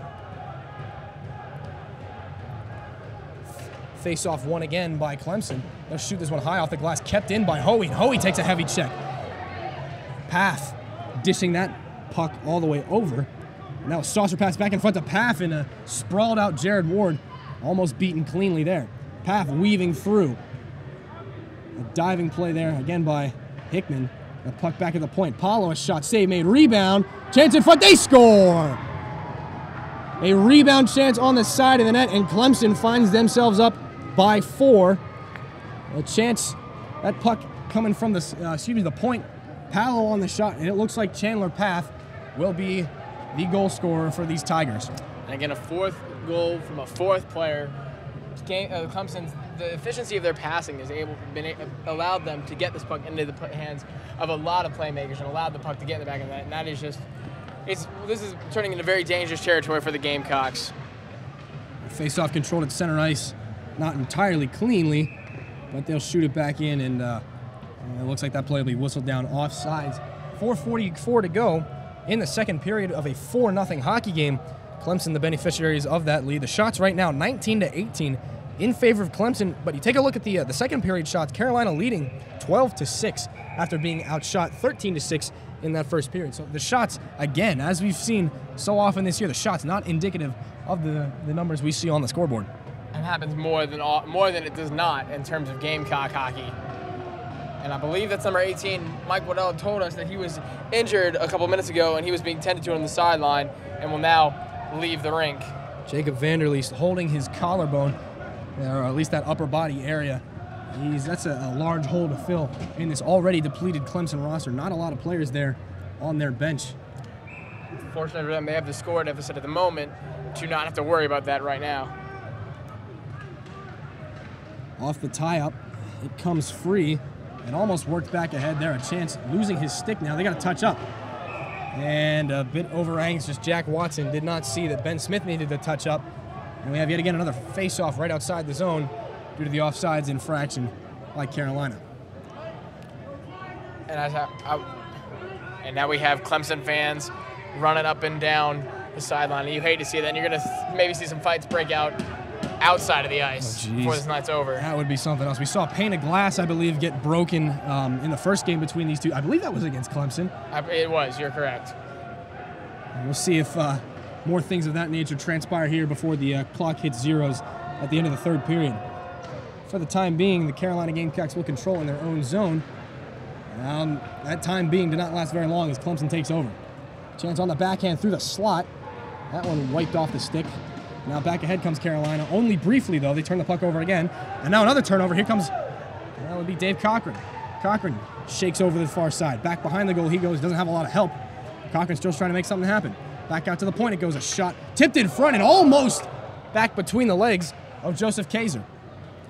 Grayson Curry tried to kick at that puck. A bit of an ill-advised play there. It comes all the way back down. Hoey's going to have to control.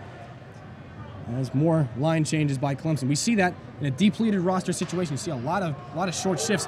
Now a chance back the other way. It's Hatton. Excuse me, Ben Smith. Smith on the backhand shoots one just wide. Not having to make a save there was Kaiser. And again, the Tigers work things all the way back out. But this time, Andrew Racicott beats out the icing. Lackadaisical play again there on behalf of the Gamecocks. They'll work it back ahead. Grayson Curry. Again, this senior been a defensive mainstay for the Gamecocks majority of this season. Now a chance back out to the point. A shot almost tipped in front. That one hits the yellow dasher in behind Jared Ward. Back ahead comes Powderly for Carolina. Powderly can't get anything going through center ice. Hickman tries to kick it up there.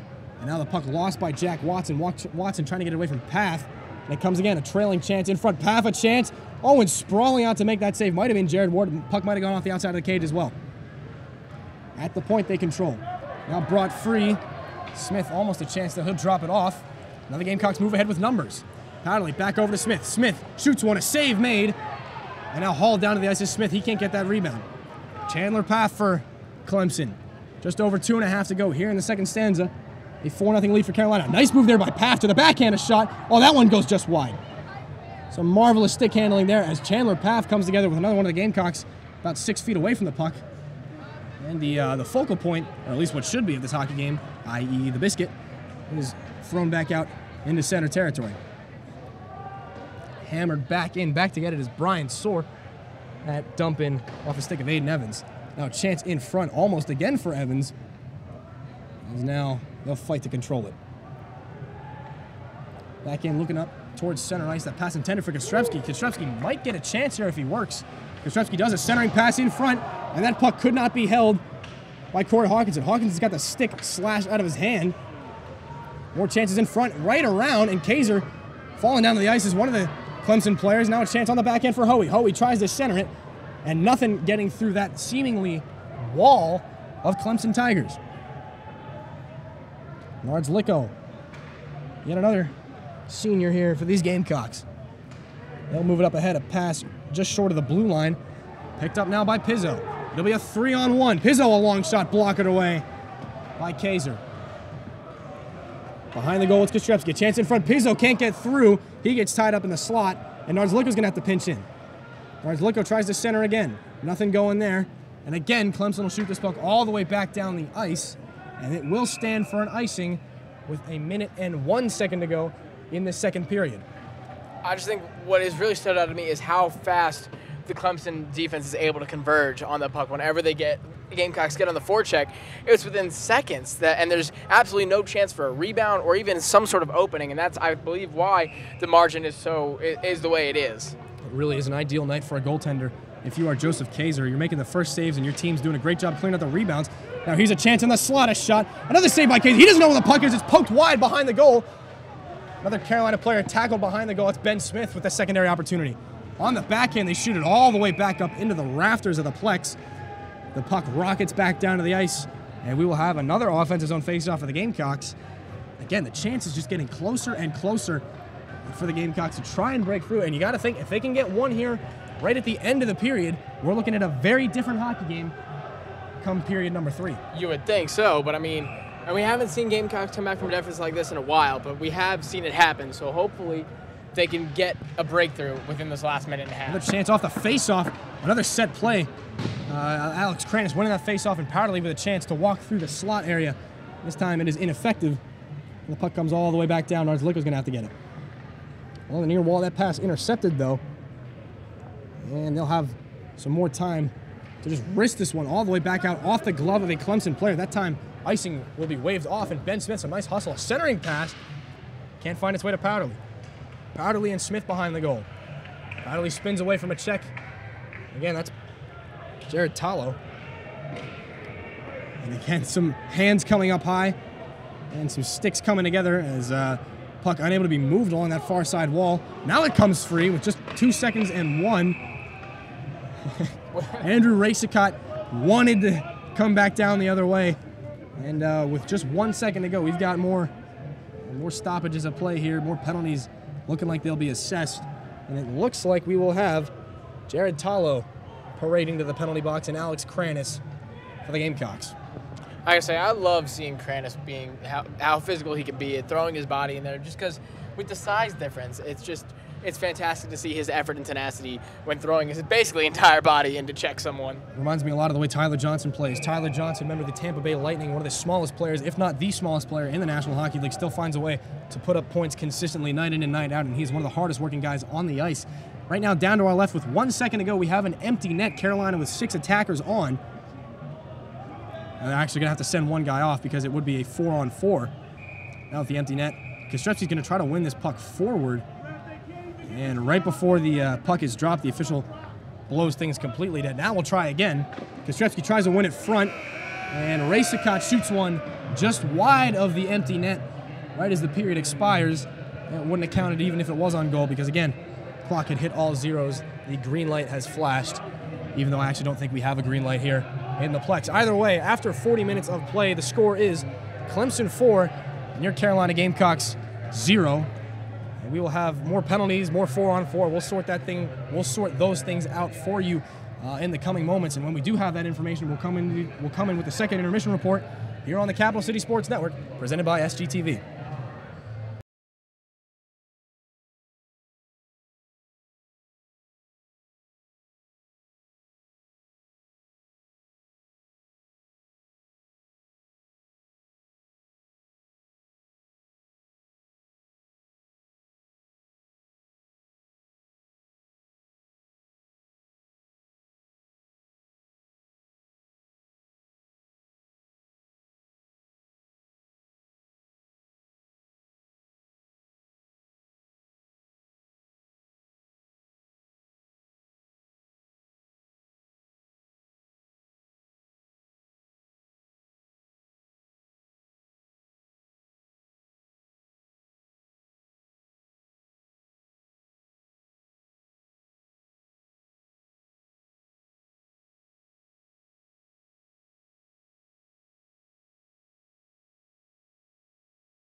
All right, welcome back inside for the second intermission report.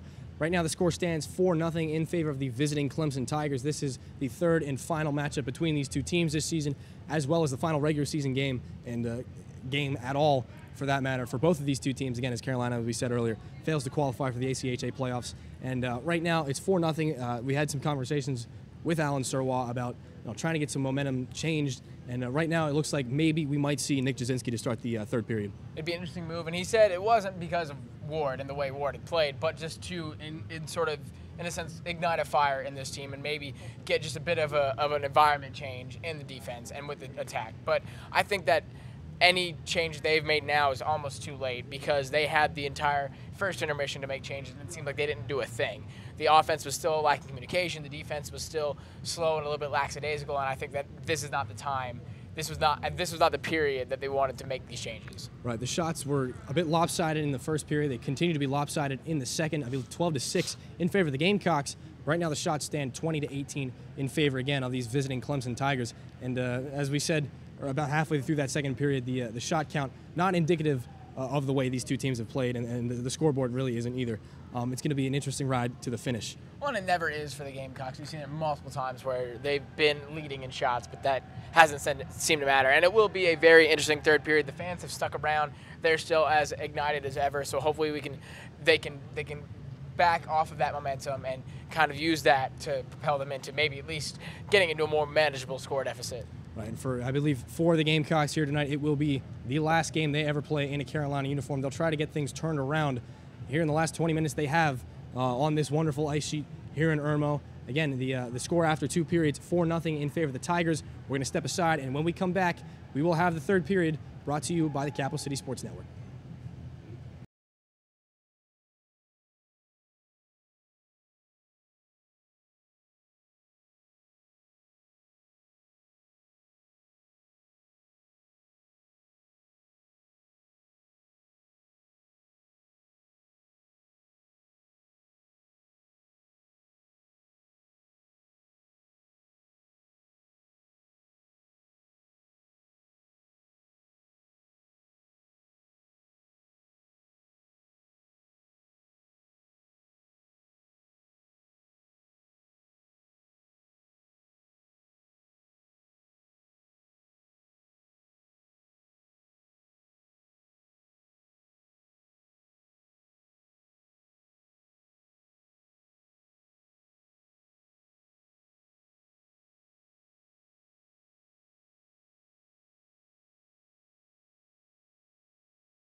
All right, welcome back inside the Plex in Irmo, South Carolina. We're getting ready here for the third period of a 4-0 hockey game.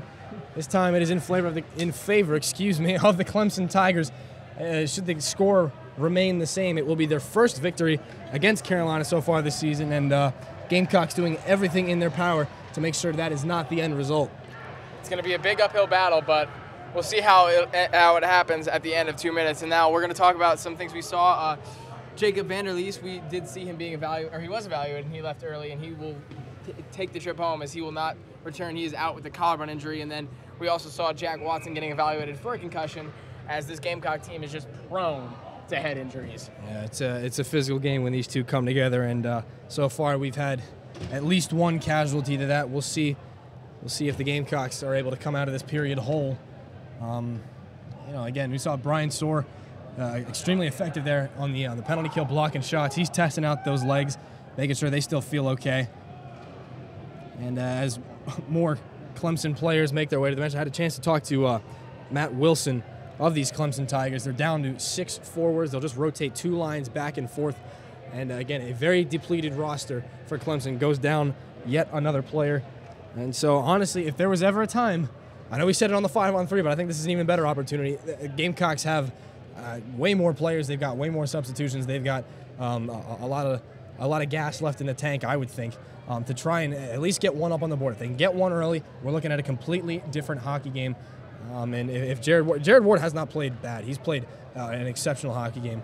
The 4 goals not indicative of the way he's played. And actually, like we said in the intermission report, Alan Surwalk considering making the change from Jared Ward to Nick Jasinski. He does not. Ward remains in goal for the time being, and he will do his best to keep his confidence up and keep his team in this game, so to speak. Although 4 goals not really what we would call in it. Gamecocks move left to right to start this third period. We are underway. We'll skate 4-on-4 here for the first 2 minutes exactly. And the puck shoved up off the glass and brought in. Some nice pressure there, that time by Nico Droster. Gamecocks come away with possession, a chance. That passed almost right through center ice, past the stick of Kostrepski. The Tigers will wind it up again. Far side pass. He goes against 3 Gamecocks. Ineffective play there by Wilson. Now Kostrepski's going to fight for the puck. Kostrepski and Wilson, those two will come together. Kostrepski wins that battle. He'll turn back around and reevaluate his options. And Jeffrey Kostrepski having trouble with the puck there. Freshly surfaced ice. Looks to be like a lot of water on there. That makes the puck stick a little bit. But here comes Kostrepski, a shot off a leg. That one goes right in off the glass. Great play there by Grayson Curry to keep it in. Back down low to Kostrepski. A chance in front, nobody's home. Nice play there by Cochran to keep it alive. Cochran shovels it back down low. Puck unable to be held there. Now Curry's got a chance through center. And now Cochran's got to slide over. It's a chance through center ice. Here comes Racicot. Racicot to the goal. Backhander stopped by Jared Ward. And the net comes off. We will not have a stoppage of play. They'll just slide it back on, and back the other way come the Gamecocks. Jem Hatton drops it off for Kostrepski. Kostrepski unable to get a clean shot off. That one goes about 4 feet wide. And again, an odd man rush developing for the Tigers. Path hauled down after he collides with, looks like Cochran. And a chance up ahead. Now here comes Kostrepski. End-to-end hockey. Kostrepski shoots one and a big save. The puck loose. They take it off the goal line. Nobody knew where that puck was except for the official. I was wondering why there was no whistle, and the Tigers take it right off the goal line. Soar with 19 seconds to go on the 4-on-4. Gamecocks still try to keep it in. Soar battling hard for that puck. He keeps it free, but the Tigers are the only ones in that vicinity. They'll lay it ahead. Whacked out of the air by Soar. Smith tries to lay it back in, and it'll come to the stick, I believe. Looks like Brian Soar's going to try to get it again. Both men out of the boxes for their respective teams. Kranis races to join the play now for the Gamecocks. Smith tries to center one, a shot off a couple of legs in front. Nobody really knows where it went. Back along the near side wall. Nick Nards-Licko gets it back down low. Chance on the slide by Powderly. A shot, a big toe save, and a rebound. That one goes off the outside of the cage too. The puck's still loose after a couple of good saves, and now we have a penalty called after a couple players end up in the net. And we'll wait to see as Brian Soar collects himself. It's kind of funny to see Brian Soar right next to Joseph Kaiser. Soar, the largest of the Gamecocks, and he might even be the largest guy out on the ice right now. And it's funny to see him collecting himself as opposed to being the one to ignite the flames of the fire and cause a lot of the discontent between the two teams. Cross-checking minor to the Clemson Tigers here. We'll wait to get confirmation on who it is that has been sent off. That is number 14, Matthew Power.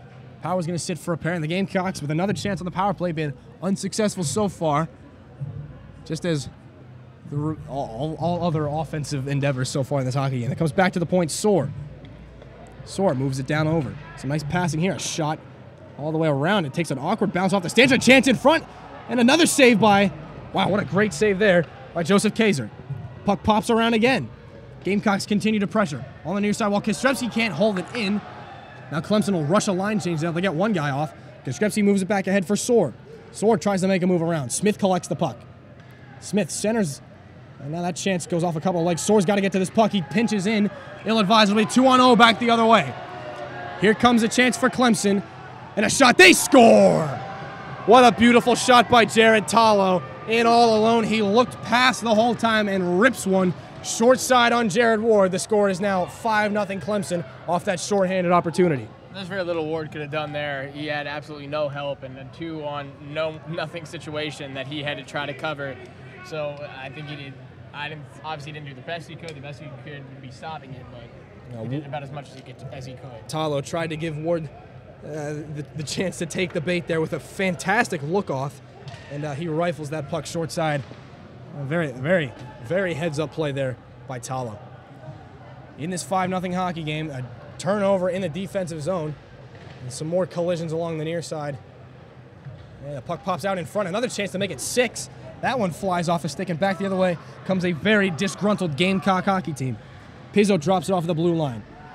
More hits are dished. Cochran seems to keep it in, and now a late whistle by the official. This play blown down offsides, and at least in my opinion, rightfully so. No, definitely right there, Dillon. I think that was the right call for them to make. And at this point, I can't imagine how much they're going to actually stop it with the deficit the way that it is. It really is the dichotomy here that is hockey in the Plex. Clemson losing one of their highest scoring players, Jacob Vanderleest, to that collarbone injury. And rather than being forced back on their heels, they come out swinging and put a shorthanded goal past Ward to make it 5-0 here in the early stages of this third period. They bring the puck ahead again, still shorthanded for the next 45 seconds. Now back the other way come the Gamecocks. Trying to get at least one here in the season finale.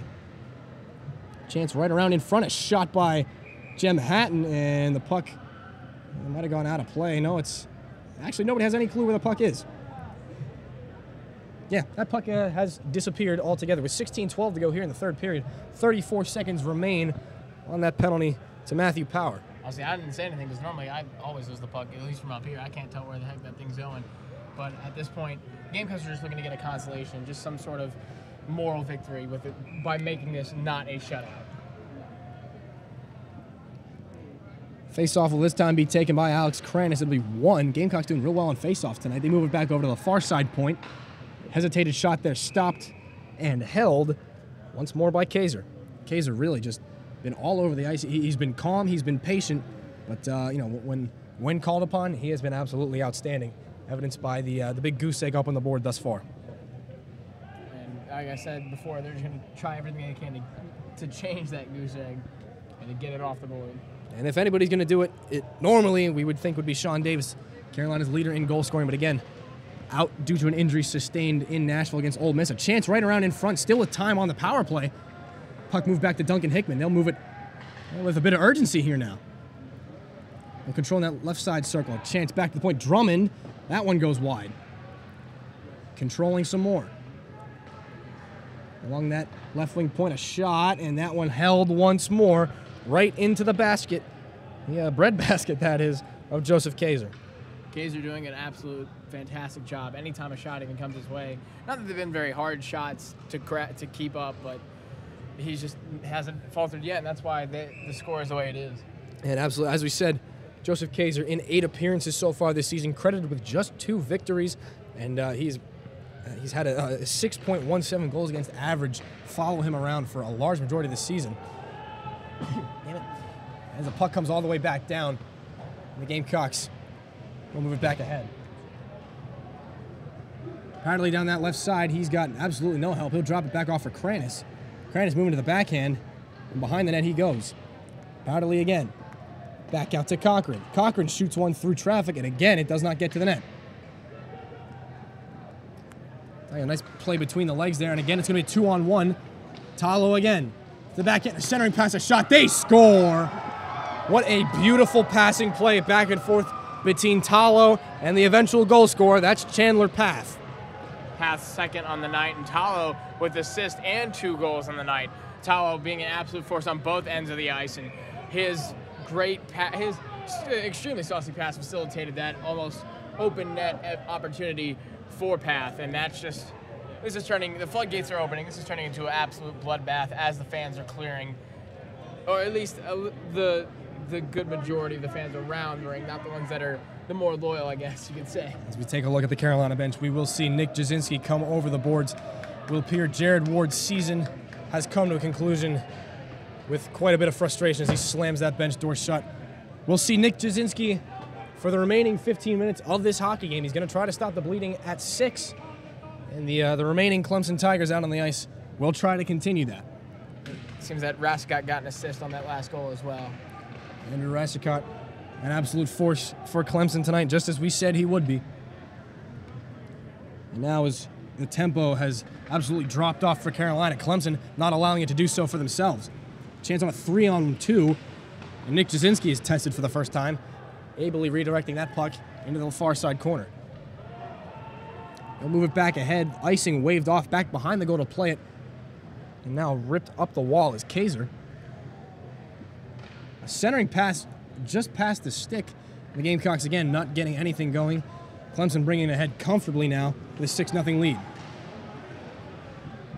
Bringing it ahead almost offsides. Kostrevsky quickly to the puck. And now he's thrown back away from it. As we've seen, everybody comes after Jeffrey Kostrevsky, and another hit along that near side door. And that was the pane of glass we saw dislodged all the way back in September. They'll battle for the puck. Down to his knees, a play, a chance in front. Save made by Nick Jasinski. What a stick save there. Denying one of the best, Matthew Power. All the way back down, this puck drifts as we cross over. 13:50 to go in the third period of this greatly lopsided hockey game. That's center ice. They'll play it back ahead. It's Powderly. Powderly centering pass, a chance in front on the backhand, and unable to cash in is Ben Smith. That's just been the story of the night for the Gamecocks. Great looks on goal, and just the inability to finish has come to haunt them. Back out in front, that puck will pop at the point. Cochran moves it back in down low, and Powderly's going to have to go after it. Ian Powderly, always the guy to get the dirty areas, as he walks out in front and tries to center one to Kranis. And moved off that puck. Ably there by Cochran. Cochran's got a chance now ahead to Smith. Smith can't get anything clean going on that puck. The puck will be brought back ahead by the Tigers. A flash of orange and purple back up the ice. A shot. Glove saved by Jasinski. Doesn't cleanly catch it, but he will cover that puck up immediately as we hit exactly 13 seconds to go in the third period. Jasinski only been tested a handful of times, but he's looked strong to start this third period. And really, it's empowering to see going forward. You know, Jasinski, he will be called upon a lot more come next season. Especially with Lombardi's future with this team still up in the air, and it'll be interesting to see in the off season how that changes. Faceoff will come to his left. Goaltender sporting the number 1. Again, they won the national championship at his high school before coming here to Carolina. Missed the team immediately out of training camp, but with the injury to Lombardi, Alan Surwa said he would. There was nobody else that came to mind. Nick Jasinski was the first name to pop into his head when he needed another goaltender, and Jasinski has performed admirably in the later stages of this season. At least at the times that he's been able to get a little bit of playing time. Face-off 1 in neutral territory. The Tigers will just backhand this one lackadaisically. Drummond bringing it ahead for Carolina. He can't get anything cleanly. Now the Tigers will just lay one back on. Ahead now again. Rasicott, a shot, a nice stop off the cuff of the glove. Nick Jasinski just getting enough of that, and a huge collision right in front of the Carolina bench. Corey Hawkinson collides thunderously with Jack Morrissey. At center ice, a chance for Hickman. Carolina touches up. Hickman just throws one on net, wouldn't even get there as it bounced off a stick. Back in to give some pressure, I believe, was Ben Smith. And again, a chance ahead for Clemson. That one just goes past the stick and into Carolina territory. That would have been a chance going the other way with some speed there for, I believe, Brennan Green. this point, it doesn't seem like the Gamecocks have any momentum or any gas, at least, left in the tank. It seems every hit, every missed opportunity, just one more notch or one more shot or body blow to this team. Well, they seem to perk up. That hit right in front of the Carolina bench. There was some life in this arena for the first time since the first period. And just as quickly as it came, that light was snuffed out. Kostrepski will take yet another draw. He's been pretty good so far, and he'll win another one. Back to the point it comes. Zliko, a shot right through the crease, and in behind the goal it comes.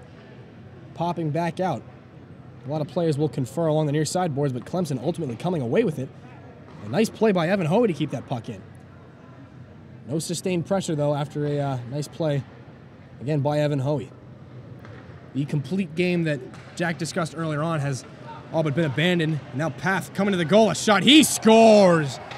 What an individual effort there by Chandler Path, falling down to the ice, carrying a defender to the goal. He slips one in on the far side. Nick Jasinski buckles once, as the score now 7 for Clemson, and Carolina still unable to score. And I believe that gives Path his third of the night, giving him the hat trick, much like Vanderleest had the last time these two teams made it up. But this time the scoring, the margin is a lot different than when these teams last met. Yep, Chandler Path, the hat trick. The assist coming from Matthew Power and Jack Morrissey.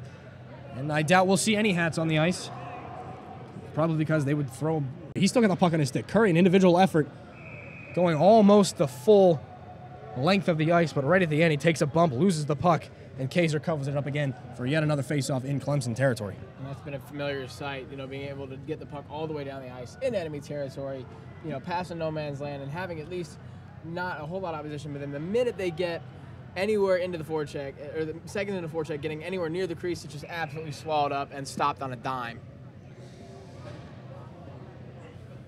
Another face-off taken and won by the Tigers. A couple players tumbling a bit awkwardly down the ice. A chance on the wraparound, and another save by Kaiser. Off that chance, extending as far as his body and wrists would fully allow, was Corey Hawkinson. A lot of strength on that puck there demonstrated by Hawkinson. He is shown to be while it may not show up in the stat sheet, his impact on the ice is more than easy to see for this team. Hawkinson falling into the same category as Sean Davis, guys that really turned it on come the second half of the season. And again, another one of those players that Alan Sirwall will look to carry the load next season will be Corey Hawkinson. Back the other way, it comes a 3-on-1 for the Tigers, easily foiled there by Drummond. That puck sticked into the corner by Nick Jasinski. Carolina taking a big hit there. Was again Hawkinson. Hawkinson back to his feet, unable to play the puck cleanly, as Hickman will give a try. Hickman coming together. Back with more Clemson sticks up around the midsection there, and Van Duzen's got it. Bobby Van Duzen's coming ahead. He likes what he sees, so he skates right into the right into the slot and shoots one to no avail, though. Again, off more sticks. Comes back along to the point now. Doesn't like what he sees, so he'll go back down and hit from behind. A dangerous play. More players going after each other. And this is what we thought would happen earlier on in the game. An absolute melee in front of the Clemson bench. Players having to be separated by every available official on the ice. And slow to get back up to his feet. And one of the Gamecocks was hit from behind. A very dangerous play. It looks like Corey Hawkinson. It is Hawkinson. And it was Path that ignited all of this. Chandler Hawkinson was on the receiving end of it. Chandler Path will sit for another 2 minutes. 3 goals was not enough for him. We got more players headed to the box and absolutely furious. It looks like Hawkinson's going to go to the bench too. Go to the box too. They've been really consistent with that about sending both the teams from both sides to the bench, to the box, which is a little confusing in my mind because half the time it has not been the case. They'll sort out the penalties as alternate captain Nick Pizzo and Blake Drummond look on, as we're going to have a lot of information coming our way in the coming moments. The puck is just standing straight upright in the middle of the ice. Kind of funny that it just landed there like that. It's the little things you look for in a game like this. And now we have a player out of the game. Bye-bye, Path. As he waves to the fans sarcastically. And despite the sarcasm and animosity between him and the fans, what a game by Chandler Path, scoring 3 goals He has been all over the ice for the Clemson Tigers, and now they go down to just 5 forwards. They were reduced to 6 after Vanderleest was taken off with the injury, and now with the removal of Chandler Paff from this hockey game, they'll have to roll with 5 forwards for the final 9:45 of this hockey game. A 4-minute double minor appears on the scoreboard, and as the updates roll in from Mike Waddell, there's a double minor for roughing on Chandler Paff. And it looks as though Duncan Hickman will be done for the night as well. He is extremely pissed about that. I don't blame him. Hickman absolutely furious, slamming that bench door open. Excuse me, the entrance door wide open. It really is. It's when the score hits 7-0. This is what you expect to see. And even though Hawkinson was on the receiving end of it, it seemed that Hickman came in to kind of clean up or retaliate to it. And of course, as they say, when the first person to do it is going to get in trouble, but the second person is going to be the one who gets caught. Yeah, and you always love to see guys sticking up for their teammates, but there's always a limit, and it seems that Duncan Hickman has hit that limit. He has been ejected from this hockey game, looking to be for a roughing penalty. And at this point, for the official, that is the right call to make because, again, as we've said, the safety of all the players on the ice is first and foremost. And when the tensions start to get high like this and players start to go after each other in a malicious fashion, the only option is to start sending guys back to the dressing room and kind of diffuse the tension. And they're showing absolutely no bias, the refs, no chance of a bias. They're punishing both sides and both teams. The penalties have actually been taken down off the scoreboard. So we will skate 5-on-5 here. Kostrepski taking the offensive zone faceoff for Carolina. And his opposite will once again be Andrew Racicot. Racicot a little jumpy on that faceoff. He'll be waved out. Faceoff won by Clemson either way. Controlling in Tiger territory. They'll bring it ahead. A nice pass off the skate. Racicot just kicking that puck in. We will have an icing. Yeah, there we go. Now we do have icing. Bit of a delayed call there. Cochran touches it up, and once again, we will head all the way back down into Clemson territory. And this game starting to be a little more reminiscent of Kentucky or even Ole Miss, just the way the pace has slowed down and the penalties have dominated. The Gamecocks do have a bad tendency of once these games start to get within 4 or 5 goals, that they just start to shut down completely, and it gets worse and worse. The floodgates open, and there's just no really stopping them. It'll certainly be something to look for next season, the way the Gamecocks respond. Hopefully they respond differently to games like this, but really you can't fault anyone for being upset when you're down 7-0. A pass through center ice, fortunately on goal. Nick Jasinski forced to make a save, and therefore no icing enforced on the play. We will keep this hockey game moving as best as we can. Behind the goal, a bit of an ill-advised drop pass. Grayson Curry picks it up now. He'll survey the lay of the land with just over 9 minutes to go in this third period. Clemson leading Carolina by a score of 7-0. Neutral zone Carolina will rethink things again. Kostrepski shaking away and dropping that puck off for Grayson Curry. Curry now over the line. He's swatted out by Andrew Racicot. Back down into the near side corner behind the goal, and he'll venture into far side territory. Back to the point it comes to Kostrepski. Kostrepski, a long shot, tipped in front and just wide of the goal. I don't think Kaiser had to make a save because, again, the presence of Clemson in that slot area is overwhelming. Another centering pass. Knocked down in front, off more skates it goes, and into that corner once more. Over to get it now. More collisions, more players knocked down. Some fans wanting penalties as well as Clemson players, but nothing dished out so far. Near side it comes. Racicot again looking for another. Racicot going, shooting, and a nice defensive play there by Dave Cochran just to lift that stick and disrupt the shooting motion of Andrew Racicot. Soar, an ill-advised pass behind the goal. We've seen a lot of those tonight. Back it comes to Brian Soar. The Chief sends one up through center ice off the stick of Ben Smith. We will not see an icing. A nice play just to get the puck into the zone there for Carolina. Gamecocks will control in behind. It looks like it's Powderly trying to come around on the backhand. And Hoey, a shot from the point, gets all the way through and into the corner. Another centering pass in front. Kranis was looking for it, but they'll fire that one back out. Another slap shot going nearly into the Clemson bench. Brian Soar able to get down in time for the icing. Trying to beat it out was Brendan Green. Very admirable effort there by Green to try and, not Brendan Green, that's Andrew Butterfield, one of the speedier Tigers out there on the ice tonight. Yeah, they've got a lot of fast players. It has definitely been seen at the beginning of the game when their offensive attack was much more fast-paced.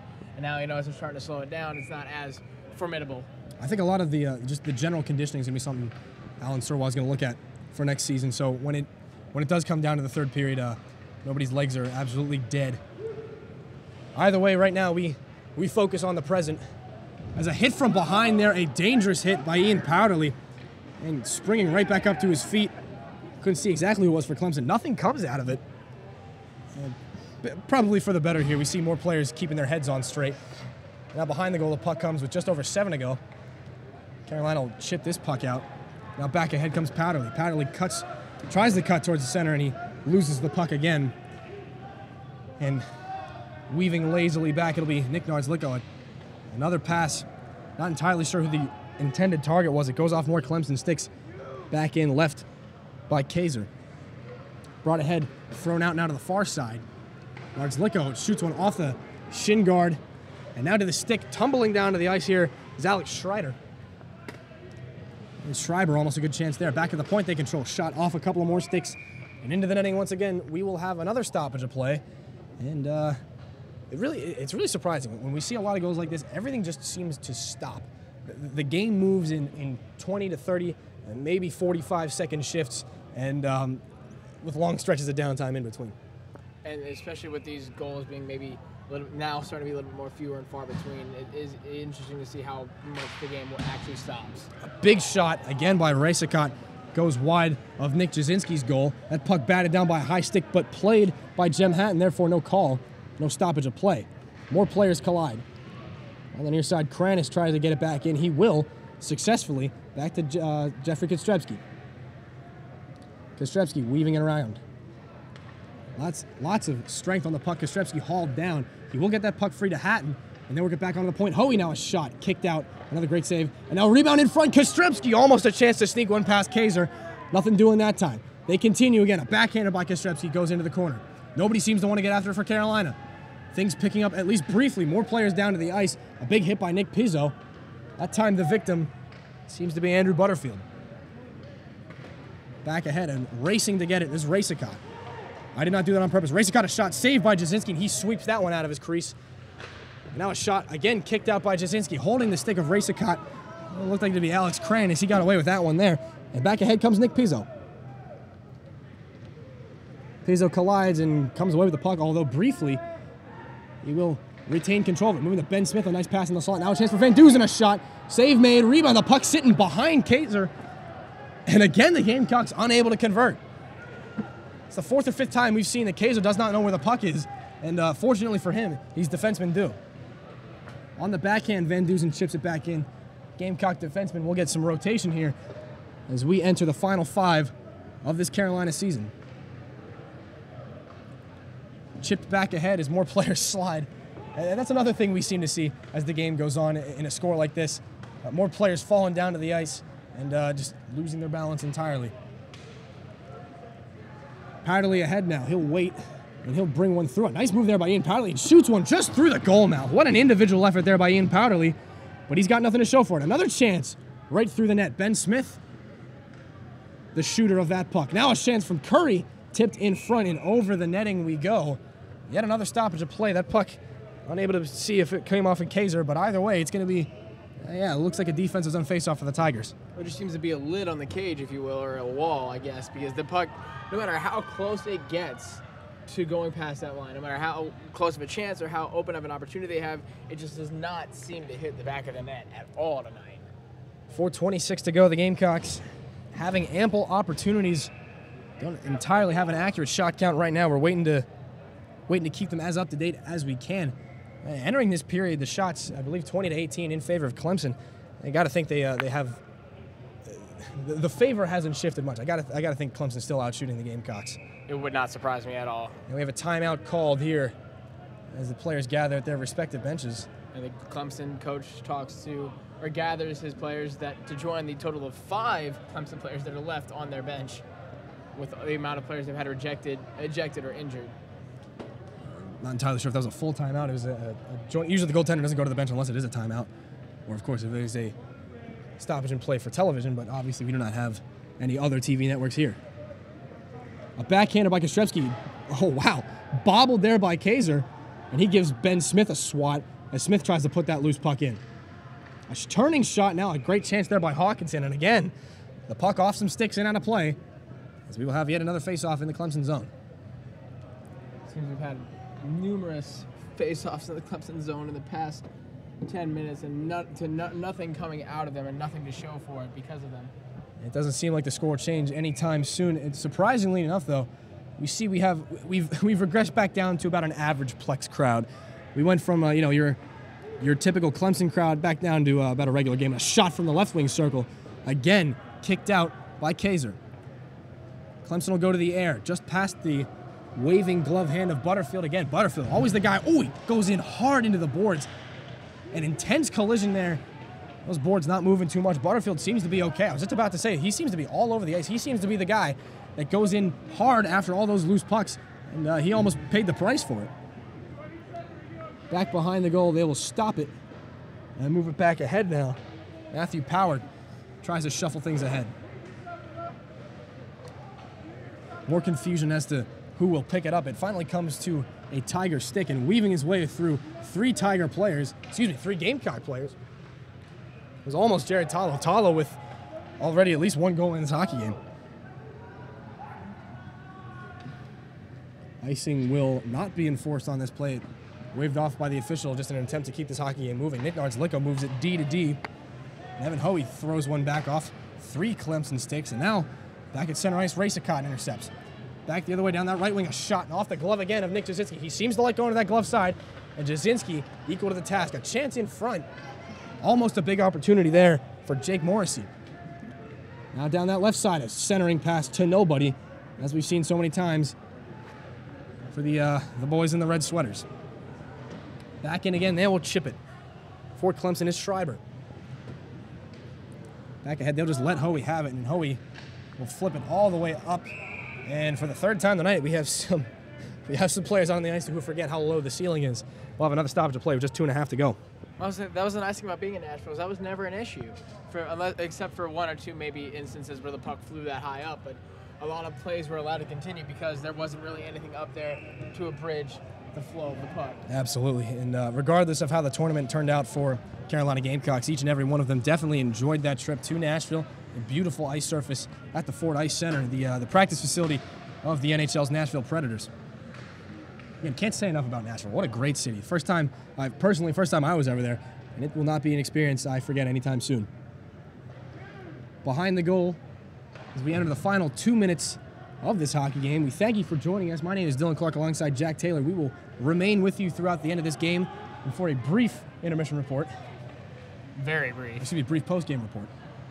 Not a lot to talk about here, other than looking forward to next season.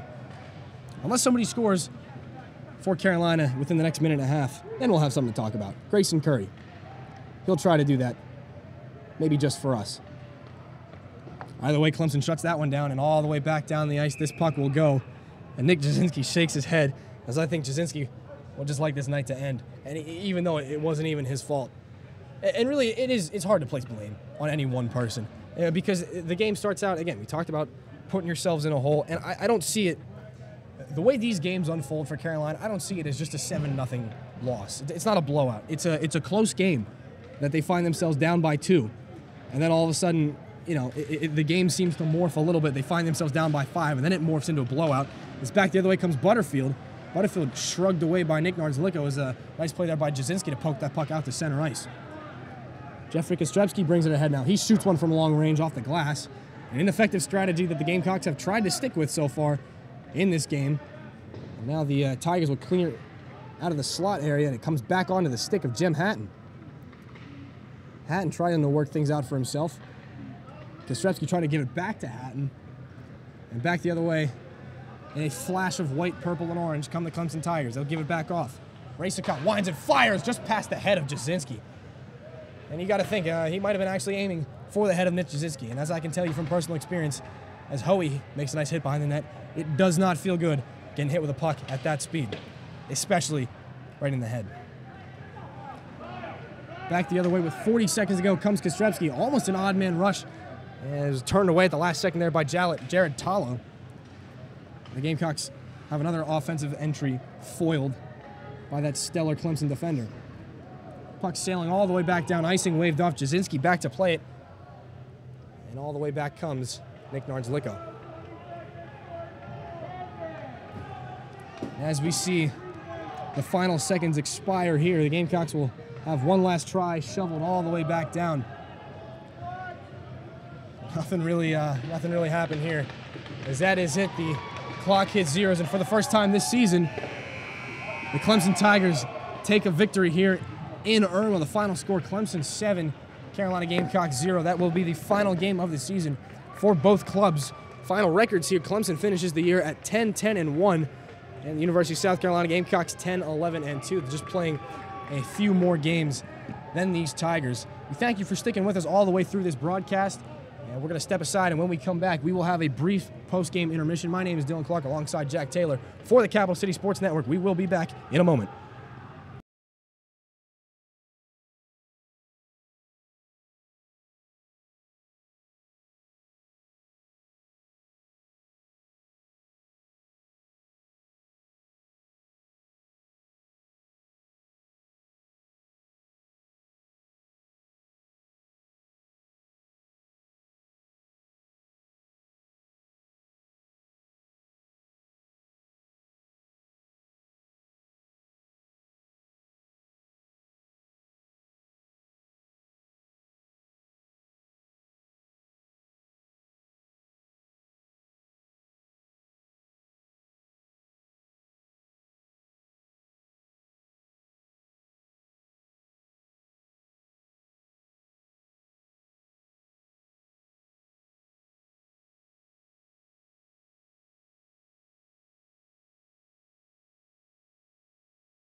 All right, welcome back into the broadcast booth for the final time this season as the Carolina Gamecocks fall by a score of 7-0 to the visiting Clemson Tigers. As we said, the first time this season that the Gamecocks have lost, at least on the ice, to these Clemson Tigers. And it really, we knew it was going to be an uphill battle for a dejected Carolina squad coming off two heartbreaking losses at the SEC tournament in Nashville. But I don't think anybody could have predicted this. No, especially with the way the first period went and how even was for at least a good amount of time, and then coming in to the second period and just being absolutely terrible, and just absolutely no fire, no organization, no communication or coordination from the team, and just an absolute just cluster of missed opportunities and bad plays. Yeah, we saw Jack Taylor said it perfectly at the beginning of the game. The Gamecocks need to start playing complete hockey games. They seem to take shifts off at very inopportune times, and that was once again the story tonight. Looking forward, that'll be something to work on for next season, as well as just their overall conditioning. You see a lot of times Gamecocks getting beat to those 50-50 pucks in the corner on the both the defensive and offensive zone. You got to think if they start winning those battles, the score seems to turn around for them. Exactly, and it'll be interesting to see how he handles it over the offseason and what Sirwa is able to do with the returning players or new players that he gets coming in to training camp. Yeah. And that'll just about wrap it up for us here in the CCSN broadcast booth. We have brought an enormous crew with us tonight. There are absolutely far too many people to name tonight just to get everybody in. But to anyone who has helped out with the CCSN broadcast down on the ice or up here in the booth with us, we say thank you. A special thanks go out to Brett Williams and Robert McCackern again for John Dowdy. As well as John Dowdy. Can't forget John Dowdy for getting this started just a couple of years ago. And we just want to say we are absolutely blessed to cover a team just like the Carolina Gamecocks. So I guess for the final time this season, alongside Jack Taylor, I'm Dillon Clark. Good night, Carolina, and forever to thee.